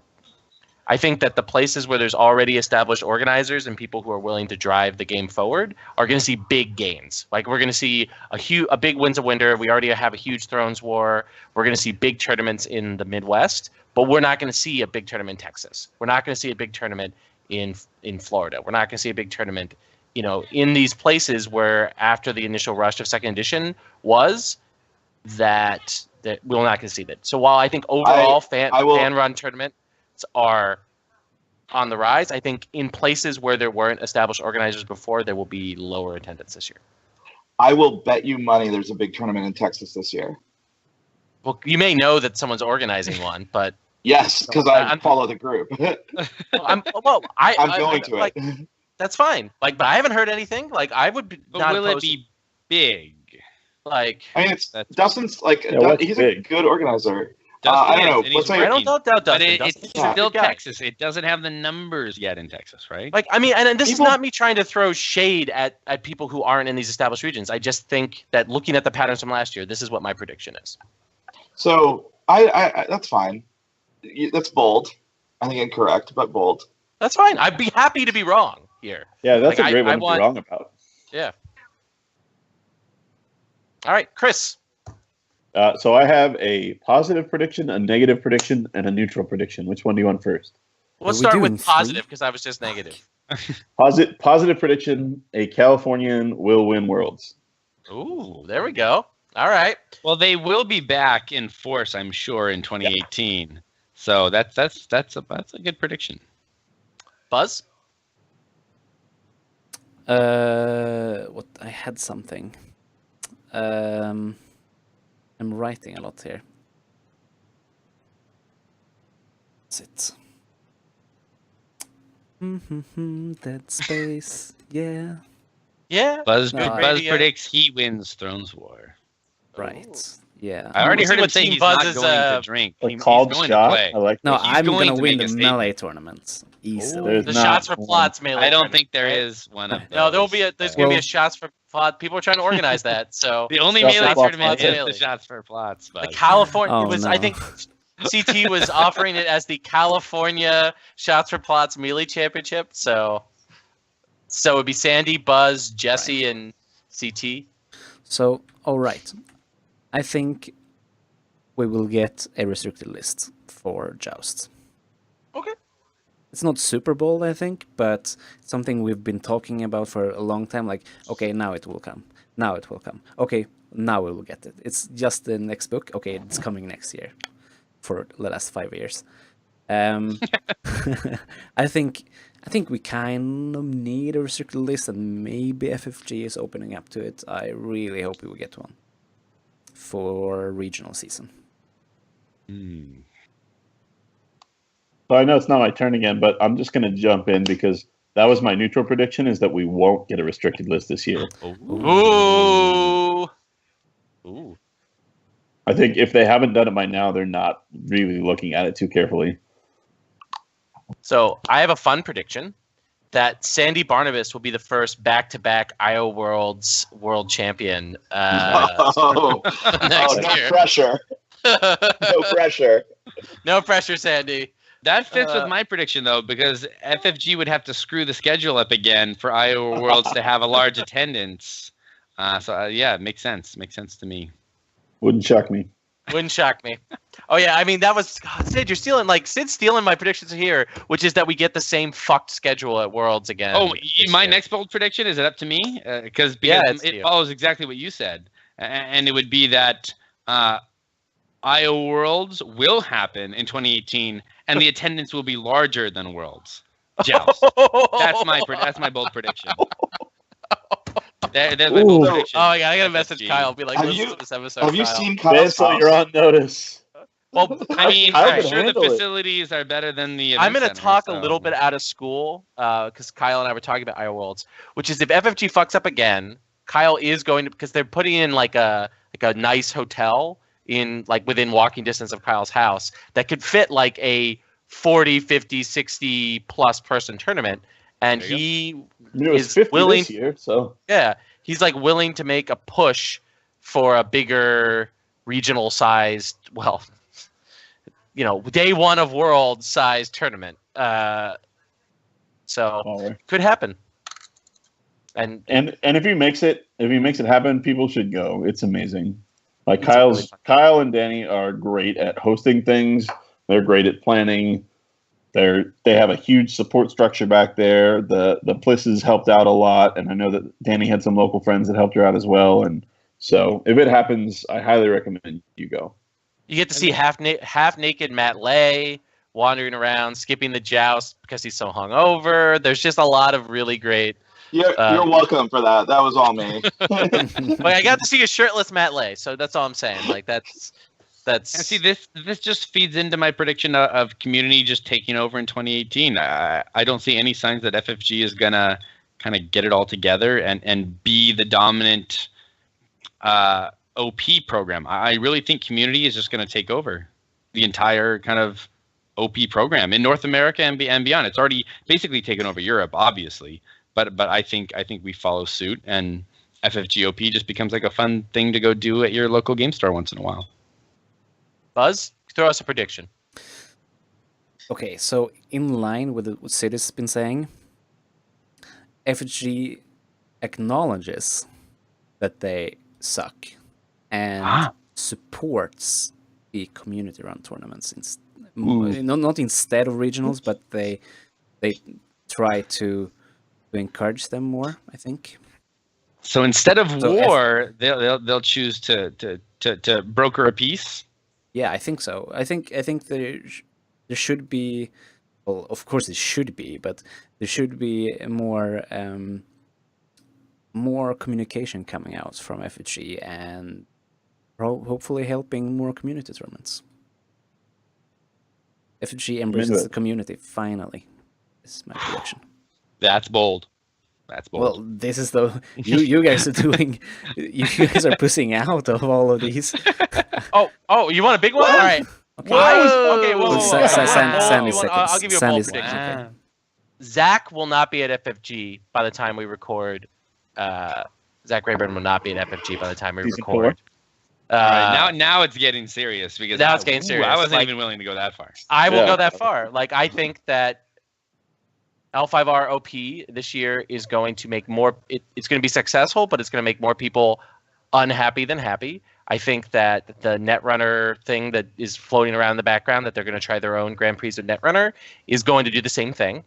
And it's going to show FFG, while there's interest in their OP program, the person who's currently running it can't execute his vision in a way that's competent, and that there are other people in that department that could do a better job, or that they could bring someone else in. So when will Zach not be at FFG? I'm just saying by the time we record our year in review. Okay. I will do a shot live on stream if he is still employed. Write that part down. That's a bonus part. Write that down. That's a bonus part. Yeah, I'll do it. Shots multiple. A shot. On stream. On stream. All right, so I'm going to jump in and steal my final one because Bruno just basically confirmed he's coming to Worlds in 2018. Oh. So I'm going to actually go counter to Sandy here and say we're going to get someone winning their third card design at Worlds. Well, to be fair, in North the Ryan America, and there's Corey club. still a card design. That's right. At, I think we're going to have another player joining the Ryan and Corey club. There's still another card design in play in North America, though. There's still Gen Con. Canadian Nationals. But Canadian Nationals? No, That's Canadian not Nationals card is not a design. card design. Oh, But he'll cement himself US as the Nationals isn't a ultimate card design designer either. because they will all three have been Joust championships. Like the Worlds, though. but both it's- Continentals and Worlds have the card designs, 3 per year, right? Correct. Yeah. Mm-hmm.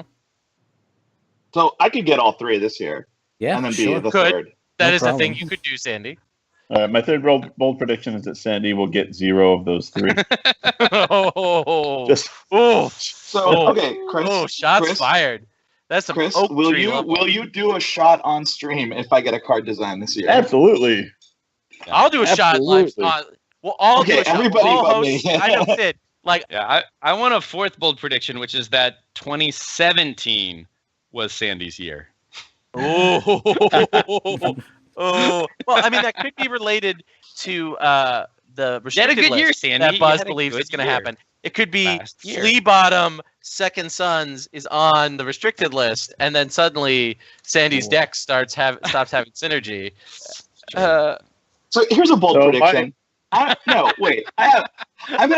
am going to be the best player on this stream by the end of the year.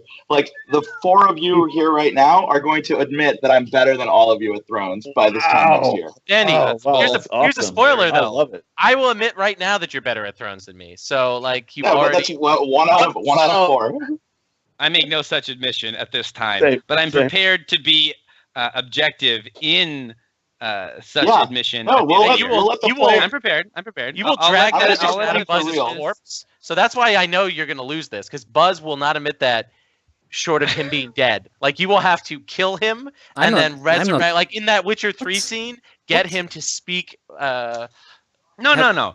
All Have Sandy you has not to heard do about is Jan put up. Pelagan? All he's got to do is get, he's got to win a tournament. That's all he's got to do. I can. I've won a tournament. Well, I mean, I've won that's exactly going to be one tournament. more than I win this year. So, yeah, he'll get one more admission. Right. I already have a bet with some Europeans about who's going to do better at the Madrid Road to Stolic event. Nice. And I think the loser has to have a playmat with their face on it that says "loser" on it for the rest of the year. That's So- a good prize. I like That is a good bet. that. That's a good positive negative event. That came out of me drinking with 2 Europeans for like the last 5 days. This was what we decided on at the end. But no, I think Kabe is doing. Kabe and Daniel Goebel, we've all decided we're going to play for real So- this year. Wait, does that mean that only the third place finisher? So the middle person doesn't have to do anything, and the winner. Well, we're gets- getting playmats made with like a picture that we took, and then one of them is going to say "loser," and that's going to be the one. Okay. Yeah. Okay. Anyway, So- yeah, my prediction is basically that I'm going to start playing for real. I'm tired of you guys using me as your like token shitty player on this cast. No, Buzz. They use me all the time, or Sandy. They use me as their token Yeah, shitty we player. are. We are. So I'm here for the So- plebs. Does anybody have any of their predictions left? Because I actually haven't said my real third bold prediction, Ooh, let's hear Go it. ahead. which is that Night's Watch will not win a tournament with more than 50 players this year, unless Ooh. Tomas Albeck is piloting it. A tournament, Oh. is that store championships, That's etc.? a pretty big on. Well, he said bigger than how many? What size? 50. Can I say that, That's a- Chris? that's- Has Night's Watch ever won a tournament with more than 50 players with Ooh, Tomas and- piloting it? Let's do some data mining because I think that I'm that's reasonably sure they have Yeah, Wama won 2 regionals with it. over more 50 than players. 50 people. One, at least one, I uh, think, had more than 40, right? I guess technically the DC deck was Stark, so Yeah. Like, I don't know that that's. Wait, there were more than Maybe 50 people that's at not U.S. bold. Nationals? I think. there were I not. think it was like I 52. think. I thought.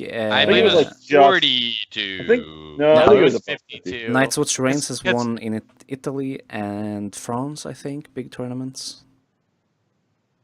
Not super big, but decently sized. I think so. Maybe over 50, probably. Okay, let's see here. Canadian Nationals, UK Nationals. U.S. Nationals. 53 players. Thank you. Okay, 53. There were 4 more players at U.S. Nationals than there were at Dance of Dragons 2 this year. Yeah. So. And a similar number more than were at Kubla the week before. Yeah, Kubla was 1 less than 45-ish or something like that. Yeah, well, I thought it was 1 or 2 people less because I was having VAC track, so I could say that we had the biggest. I'd have to go back to look. We were mid to high 40s, though. I don't think we broke 50 last year. No, we didn't break 50 last year. I know that. You will this year, though, I think. So for sure. Yes. For sure. No doubt. I'm really excited for Kubla. So Al and I were starting to finalize some plans for it. So yeah. I mean, overall, in a very positive way, I think this is actually going to be a good year for competitive Thrones players on both of the major continents. We give Alexander Hines a lot of shit on this podcast, but he and the organizers of Canadian Nationals, moving Canadian Nationals to a time that's before Gen Con, is a very wise decision. It's nice so I'm appreciative of that, and I think that's a really good step for Canada. I'm really happy with how the Northeast Championship Tour is shaping up. I think people should be really excited for Winds of Winter, which Sandy you will be at, right, in the first weekend in February, right? Yeah, it's on my calendar. As I understand it, we're going to see the return of the Fitches to competitive Thrones play. Yes, at least Britt, but I also see Lauren trolling around and commenting on Thrones threads, which I saw that. I saw her say that she liked tell me that there may be a babysitter that does both. So I'm actually curious. How old do you think their kid has to be? How old does Quinn have to be before he wins the tournament? Well, what's that? There's that girl that's going around and placing in like top 64 Magic, right? In Magic. She's like what, 7? Are you talking about Dana Fisher? She's actually from San Diego. So how old is she's? What, 7 or 8? Right? She's 6, I think. 6. Okay, so 6. She might be 7 now.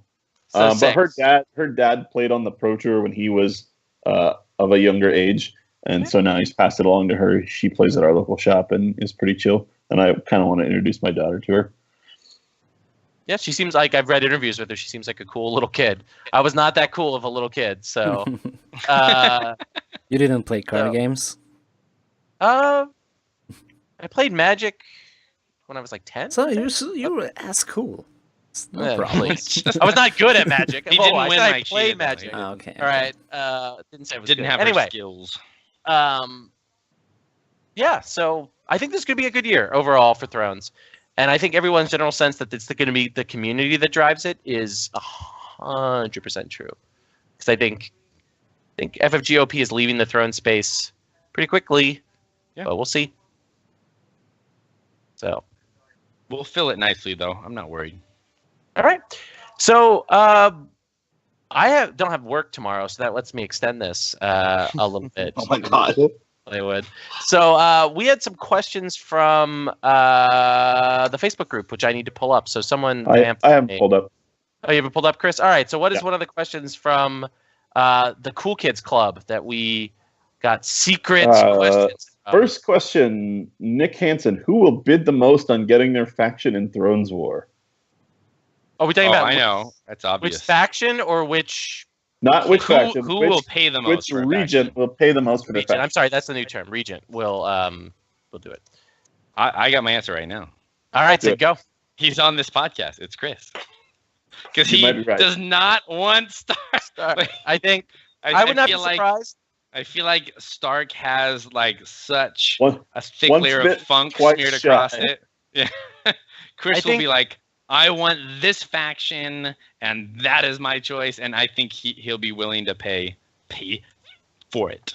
I think the other option, I was going to say Chris if no one said it before then, but I think it's Johnny Wright, who again, he and Alex that's not his style. Is a little paranoid that people are targeting him based on his past successes, and as we should be. He's a monster when he gets orange cards in his hand. Maintain, he is the Martel evil wizard. He is the Doran Martel of Thrones, and he wants to be able to maintain that reputation. Plus all of those test games that he does with Martel decks, he doesn't want to waste. But he has been able to get Martel relatively cheap the last few years. And if he does overbid, I think you'll find his magic formula falling apart because he's not going to get the same caliber, let's say, of player. You don't want, he pays through the nose. You don't want Sam Bratz playing Martel at all. You don't want Sam playing Stark. No. Like, these are all bad news. Like, you basically don't want Sam playing any faction because he's also a good Night's Watch player, right? And it's hard to almost the top 4 at Worlds. So honestly, I think give him like, I think Sam is one of the most, maybe the highest bot player. Although, I don't know if that's one of our questions, but I think he might be the fair, Kid Seafeld rained on the Sam Bratz parade and said that it's all about Sam's mindset. If Sam goes into the tournament, like if he has the same goals as his regent, they will succeed. But if Sam goes in with some Sam Bratz, like I'm gonna make a House Bolton 7 deck work, and it's not there yet. But that's the thing. Only Sam will do well. Sam is top tier player, top tier brewer. Like there's not a lot of people out there like that. I mean, if you're drafting Sam, you have to give him his space, right? You can't just, you have to do this and that. Then he's not gonna play nice. I don't know that we have any regents that are gonna do that though. Like Simone's the only one really that I can think of that's been really regimented about who plays what. So, but I mean, I think you really have to give him like, okay, do your thing. If you want to share your deck with us, that's cool. So you don't have to. No, I don't think Sam. I mean, the other secret thing about Sam, and this is me just spoiling content I have for Sid and my cast, which is Sam is also one of the best refiners in the game. Like he has all of the deck building skills. So I'm saying that he's like you send Bratz a deck, like, and even if it's like a good deck that you want a regional with, like a competitive regional with, Sam will be like, cut these 3 cards, put in this card. You know, blah, blah, blah. Oh, I found the secret synergy, and then the deck is infinitely better, right? And then, Sam then takes the deck and wins a major tournament with it, right? Like, Sam is all 3 of the major skills of a player, brewer, and refiner that very, like, maybe, Bruno, Corey, kind of level people that, Greg. Alvaro is also an amazing tweaker. Yeah. But he might not be the from what I understand, like Alvaro was more of a people like Rabs, I think, gave Alvaro decks and then Alvaro refined them and practiced them, right? That's what I mean. So, a refiner. He's most of the world champions have like 2 of the 3 skills, right? Good players have 1 of the skills, and then champions have 2 of the skills, and then you have like Bratz level people that have. So going back to your actual question, which was who's going to overpay, I'd like to put in a suggestion from left field, and I think it's going to be. I think what's going to end up happening is the person that ends up with Targ is going to pay the most for that faction. I think, I don't know who that's going to be, but I would suspect it's probably Eric or Steven.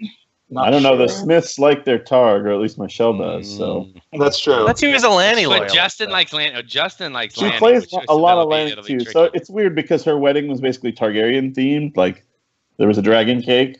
So it's tough. I mean, Danny's awesome. Don't get me wrong. It depends whether she decides to go theme or function. And Targ weddings tend to go better than Lannister weddings. I'm just saying in the books, right? Khal Drogo might have been gross, but. Also, Neil that loves his Targ. He played Targ at he's always played Targ at Worlds. Actually, all 3 years he's been Worlds. So I think I agree with Sandy though. If you're going to go with faction, it'll probably be Targaryen. Yeah, I don't think that's much question. I think that's an easy bet. I think you'll also see. I think Targ will probably be the most paid for, but I think you'll also see a bidding war for Martel and Tyrell. I think possible. I think factions are going to be becomes kind of the steal of the draft. I think what becomes some of the steal here is I think people are going to end up overpaying for some factions. Like the 3 best factions are going to get overpaid for, which is going to let people with some of the crappier factions draft some powerhouses. They still have the money. So you might see a Stark team with Sam Bratz. So some of this discussion has led into another question that we got that's going to be a good quick answer for us. Lance wanted to know how many people that have card designs will be in attendance at Thrones War. And I have what I believe will be a comprehensive list. Do you want to try it before I give you the list? Are you trying it? So I think card I know design. the list, so I won't. So it's Ryan, Chris, Yes. Bruno, Yes. Sam. Yes. 3 more. There's 3 more. Okay. 3 more cards will be there. I said Alex Black, right? You didn't say Alex, but that's one Alex. of them. So 2 more. Alex. So 2 more. There's no Corey. Simone. There's no Simone. Simone will not be there. Is Jakob going? Because We have not heard. We have not heard yes or no on Jakob yet. I'm not counting him as one of the ones that's listed because we don't know yet. I haven't heard from him. Kid canceled, didn't he? Kid He said he canceled. Kid is not one of them. Okay, I'm just trying to think of people who I know have card designs. Then, Reinhardt might go. Dark Naj. Yep, Dark Knight will be there. And then who is the last one? Luis. Luis. The Luis. European melee. Right. European melee player from Brazil, Yep. right? Luis, yeah. Yep. And then special mention to somebody with a very hairy card design, Tom Malucci.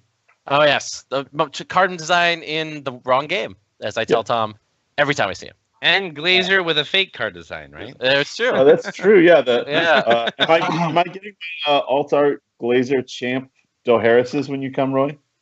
We should have them by then. So yes, we're currently debating how they should be set up. So also me with my future card designs. Like if we're going to give Glazer his, right? I mean, how many world champions?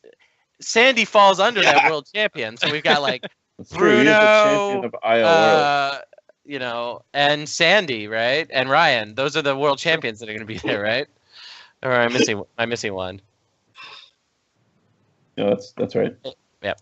So, all right. Other questions, or do we have stuff from chat? Well, Also said we're going to take stuff from chat. Well, there's stuff. There's a couple more on Facebook.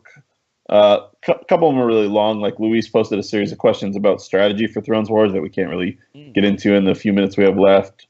But there was, let's see, where was I found one other question. Oh, Jesse Carpenter had a good question for us. He wants creative ideas for Thrones War for a group photo of all 100 players. So that's more of a question for chat and for our future listeners. If you have good ideas for a group photo or like something we can spell out or do it by team or do something crazy, send them in and hopefully we'll get 1 or 2 of those done because it would be sweet to get more photos this year. I want to see at end of tournament everyone split by team and ranked in order of the team competition. I want descending order. I want to know forever. You can definitely tell that Sid is not a regent this year, since it's like there's pressure on him individually, but like so little pressure on me. So if his team falls flat on his face, if he's the highest ranked Stark player on Team Stark, that's like Sid can like go home, say to Mrs. Sid, be like, you know what, honey, I was the best Stark player this year, even if his team is like there right at the end. I've never been drafted before. I'm so excited, guys. I'm so excited. I'm so excited. All right. Do we have any quick questions from chat before we sort of move into our final little bit and then wrap it up?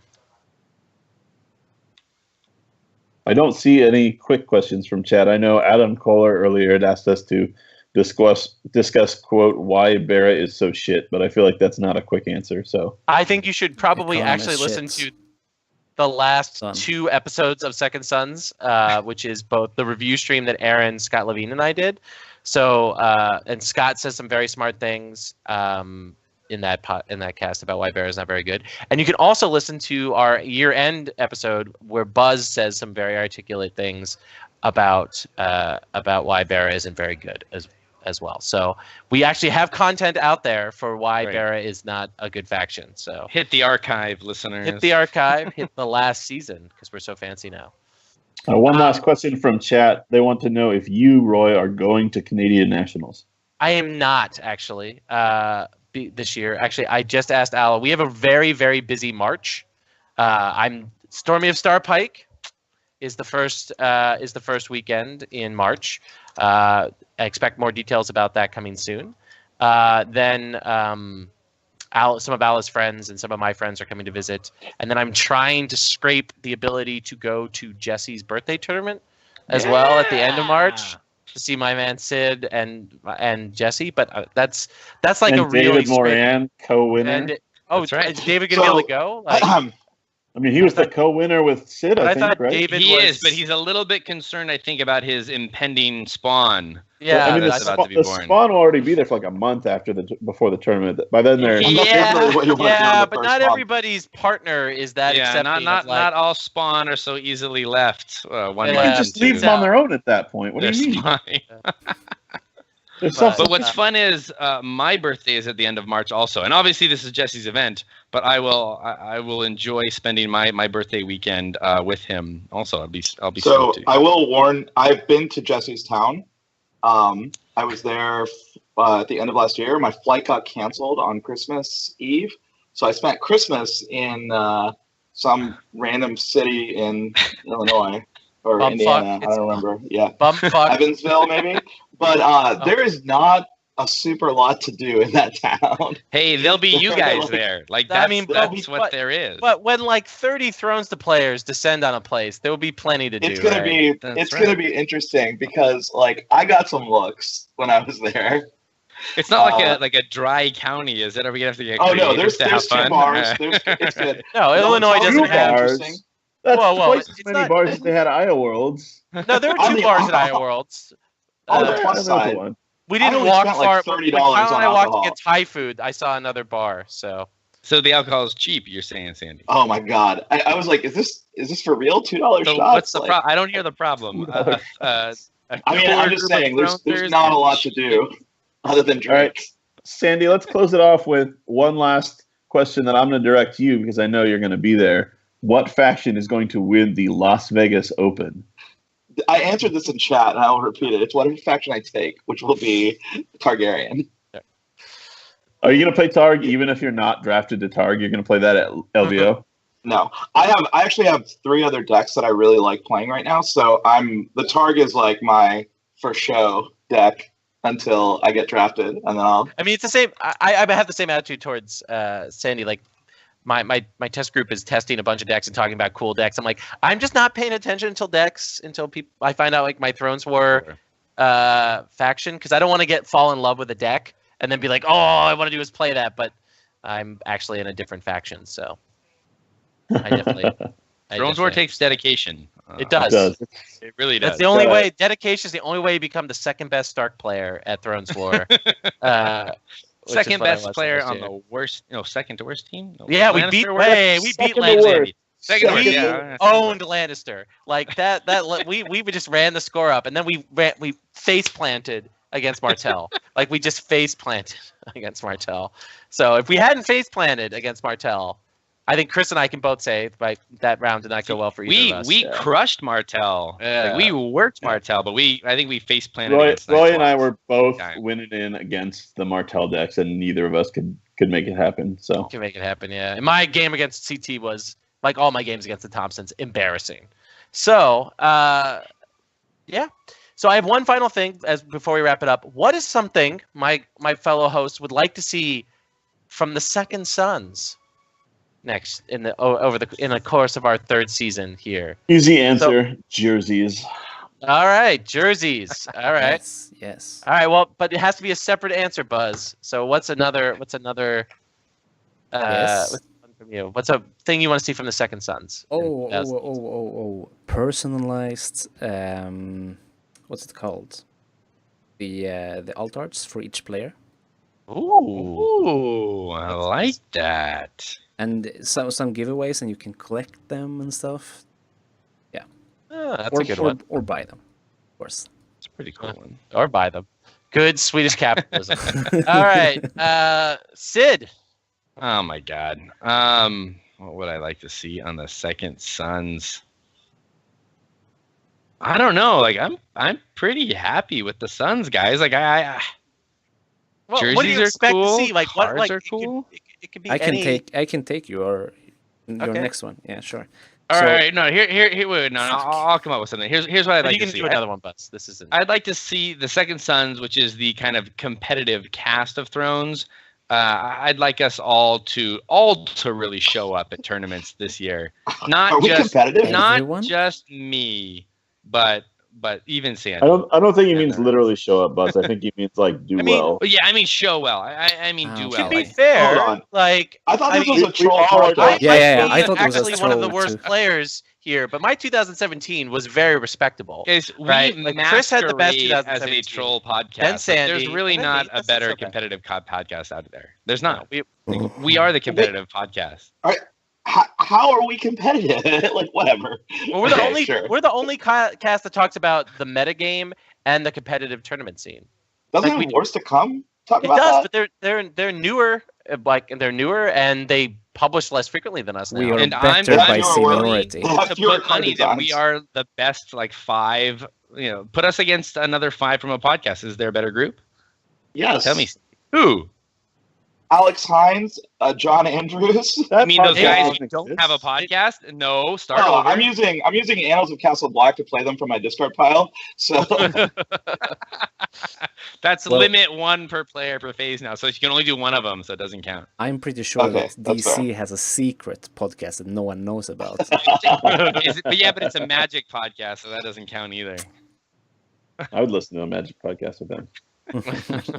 They would never do a podcast because someone might No, of hear. course they would. Someone would find out. Sid, that's it. Seth would do one. It would just be Seth talking to Seth. So, Sandy, what do you got? My year in Magic. I would actually love to hear So, that podcast. I actually have a goal that's not incredibly achievable by us ourselves, and it's I want more viewers. I want like double the viewers. I want chat to be like popping. I want people that I have not met in real life to actually watch this podcast. I don't think that's a vanishingly small group now, but that's easy for us. That's hard for you, though, man. That's hard for you. Well, actually, you know what's really interesting, Sandy, is I actually met a lot of newer people, like when I went to like the Rochester and the Pittsburgh. I regionals haven't this met year. them. And like those people were like, "Oh, I love the Second Sons," and I was like, "The Second Sons?" Like, you know, More they're people like, yeah. than you think watch. Oh watch no, the more. show. I mean, looking at the statistics of the podcast, we did pretty well this year. Particularly considering we took a 6-month hiatus. Yeah, I'm pretty proud of how our 2017 went. But yeah, I agree though. I do want to increase our chat. I want to increase our engagement or whatever the fucking fancy term is for it that I'm sure Buzz and Sandy know the appropriate buzzwords for that. But for me, I would like, and this is going to be very sentimental and the most Roy thing, I'd like to be able to spend more time with all of the people in this cast over the next year, and I'm pretty happy and excited that I'll get to see Buzz at least once this year at Thrones W.A.R. And I get to see Sid 3 times, right? Maybe? Thrones W.A.R, Kubla, Worlds. At least Yeah. those 3 guaranteed. Yep. Ironically, or- Roy, Worlds You may- / IO Worlds, whichever one becomes the tournament to go to. Yeah. Yep. Maybe you may both. not see me as much as you see Sid. I know. Really? I hope to Sam? see you at all the stops of the Northeast Championship Tour. Yeah, at you'll least. be in New Oh, that's York. true. Come Yeah. Never on. mind. You'll see Yeah. him twice as much. So, and I'll see Chris a good amount as well, right? So, At least 3, right? Probably I wanna Won't spend he four, see you, 4 with Sandy, Gen Con. every- yeah. Well, Gen Con is actually the most questionable tournament for me this year, just because of I mean, it was pretty questionable last year too. So yeah. So, but yeah. So I'm really happy and I'm excited to see what season 3 brings us. If you have things you want to see from Second Sons, guests that you might want to see, we have a very open guest policy here. We love to have more Europeans. It doesn't fit our recording schedule, but we can try to move that around. But not everyone is like Bamford and Isian and willing to stay up until Buzz-like hours in the night to talk endlessly with us. Things you can definitely expect. We are going to do our meta report again in the fall before Worlds. So we will again do that. We'll do an end of the year again, and we'll try to continue the top 5 lists that we've been doing for chapter packs instead of full chapter pack reviews have been pretty popular. People have liked that. If there's specific things that we've done in the past that you'd like to see, please feel free to message me, message the Second Sons, all that good stuff. But yes, guests. So if you know anyone who'd like to, or guest you'd like to see in the community, we have a banned list of exactly one person. And that one person knows exactly who he is. Joe Mirando is not on this list of banned people. Joe won't be on the show, but he's not banned. There's exactly one person who is banned from Second Sons. He knows who he is. And yes, Glazer. And he's not here, so he's not here, no. But we'll have plenty of Glazer. For all the Glazer haters, the most controversial figure on Second Sons. And please feel free to go to like the Second Sons Facebook page. So there are actually two things that I would like from our listeners here and viewers. Please like the Second Sons Facebook page if you haven't already, and secondly, please go on iTunes and review us.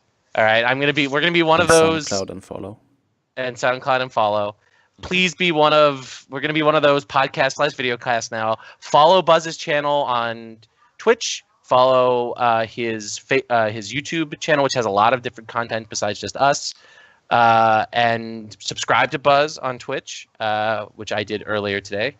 And Patreon and Instagram and Snapchat right now. And Google Plus, I hear, is a thing. Hey, all those things. So please, we're going to be a little bit traditionally here, but please, from me, please go and like the Facebook page, follow us on SoundCloud, and review us on iTunes. We have no iTunes. Why don't we have a Snapchat I didn't even know you're on iTunes for that matter, so I haven't reviewed Sandy, it. You can run our Snapchat and Tinder accounts. Oh, yeah. So That's actually, That's joke. really good. This is a good idea. I should just Snapchat the stories of me at tournaments. Yeah, you should totally do that. Just be We should all Hey, got do that, Second actually. Sons or Second Sons. Yeah, just Yeah. You want me to create a I'll Snapchat set ID for you right now? I'll do it. Yeah. So, Do you know how to do that?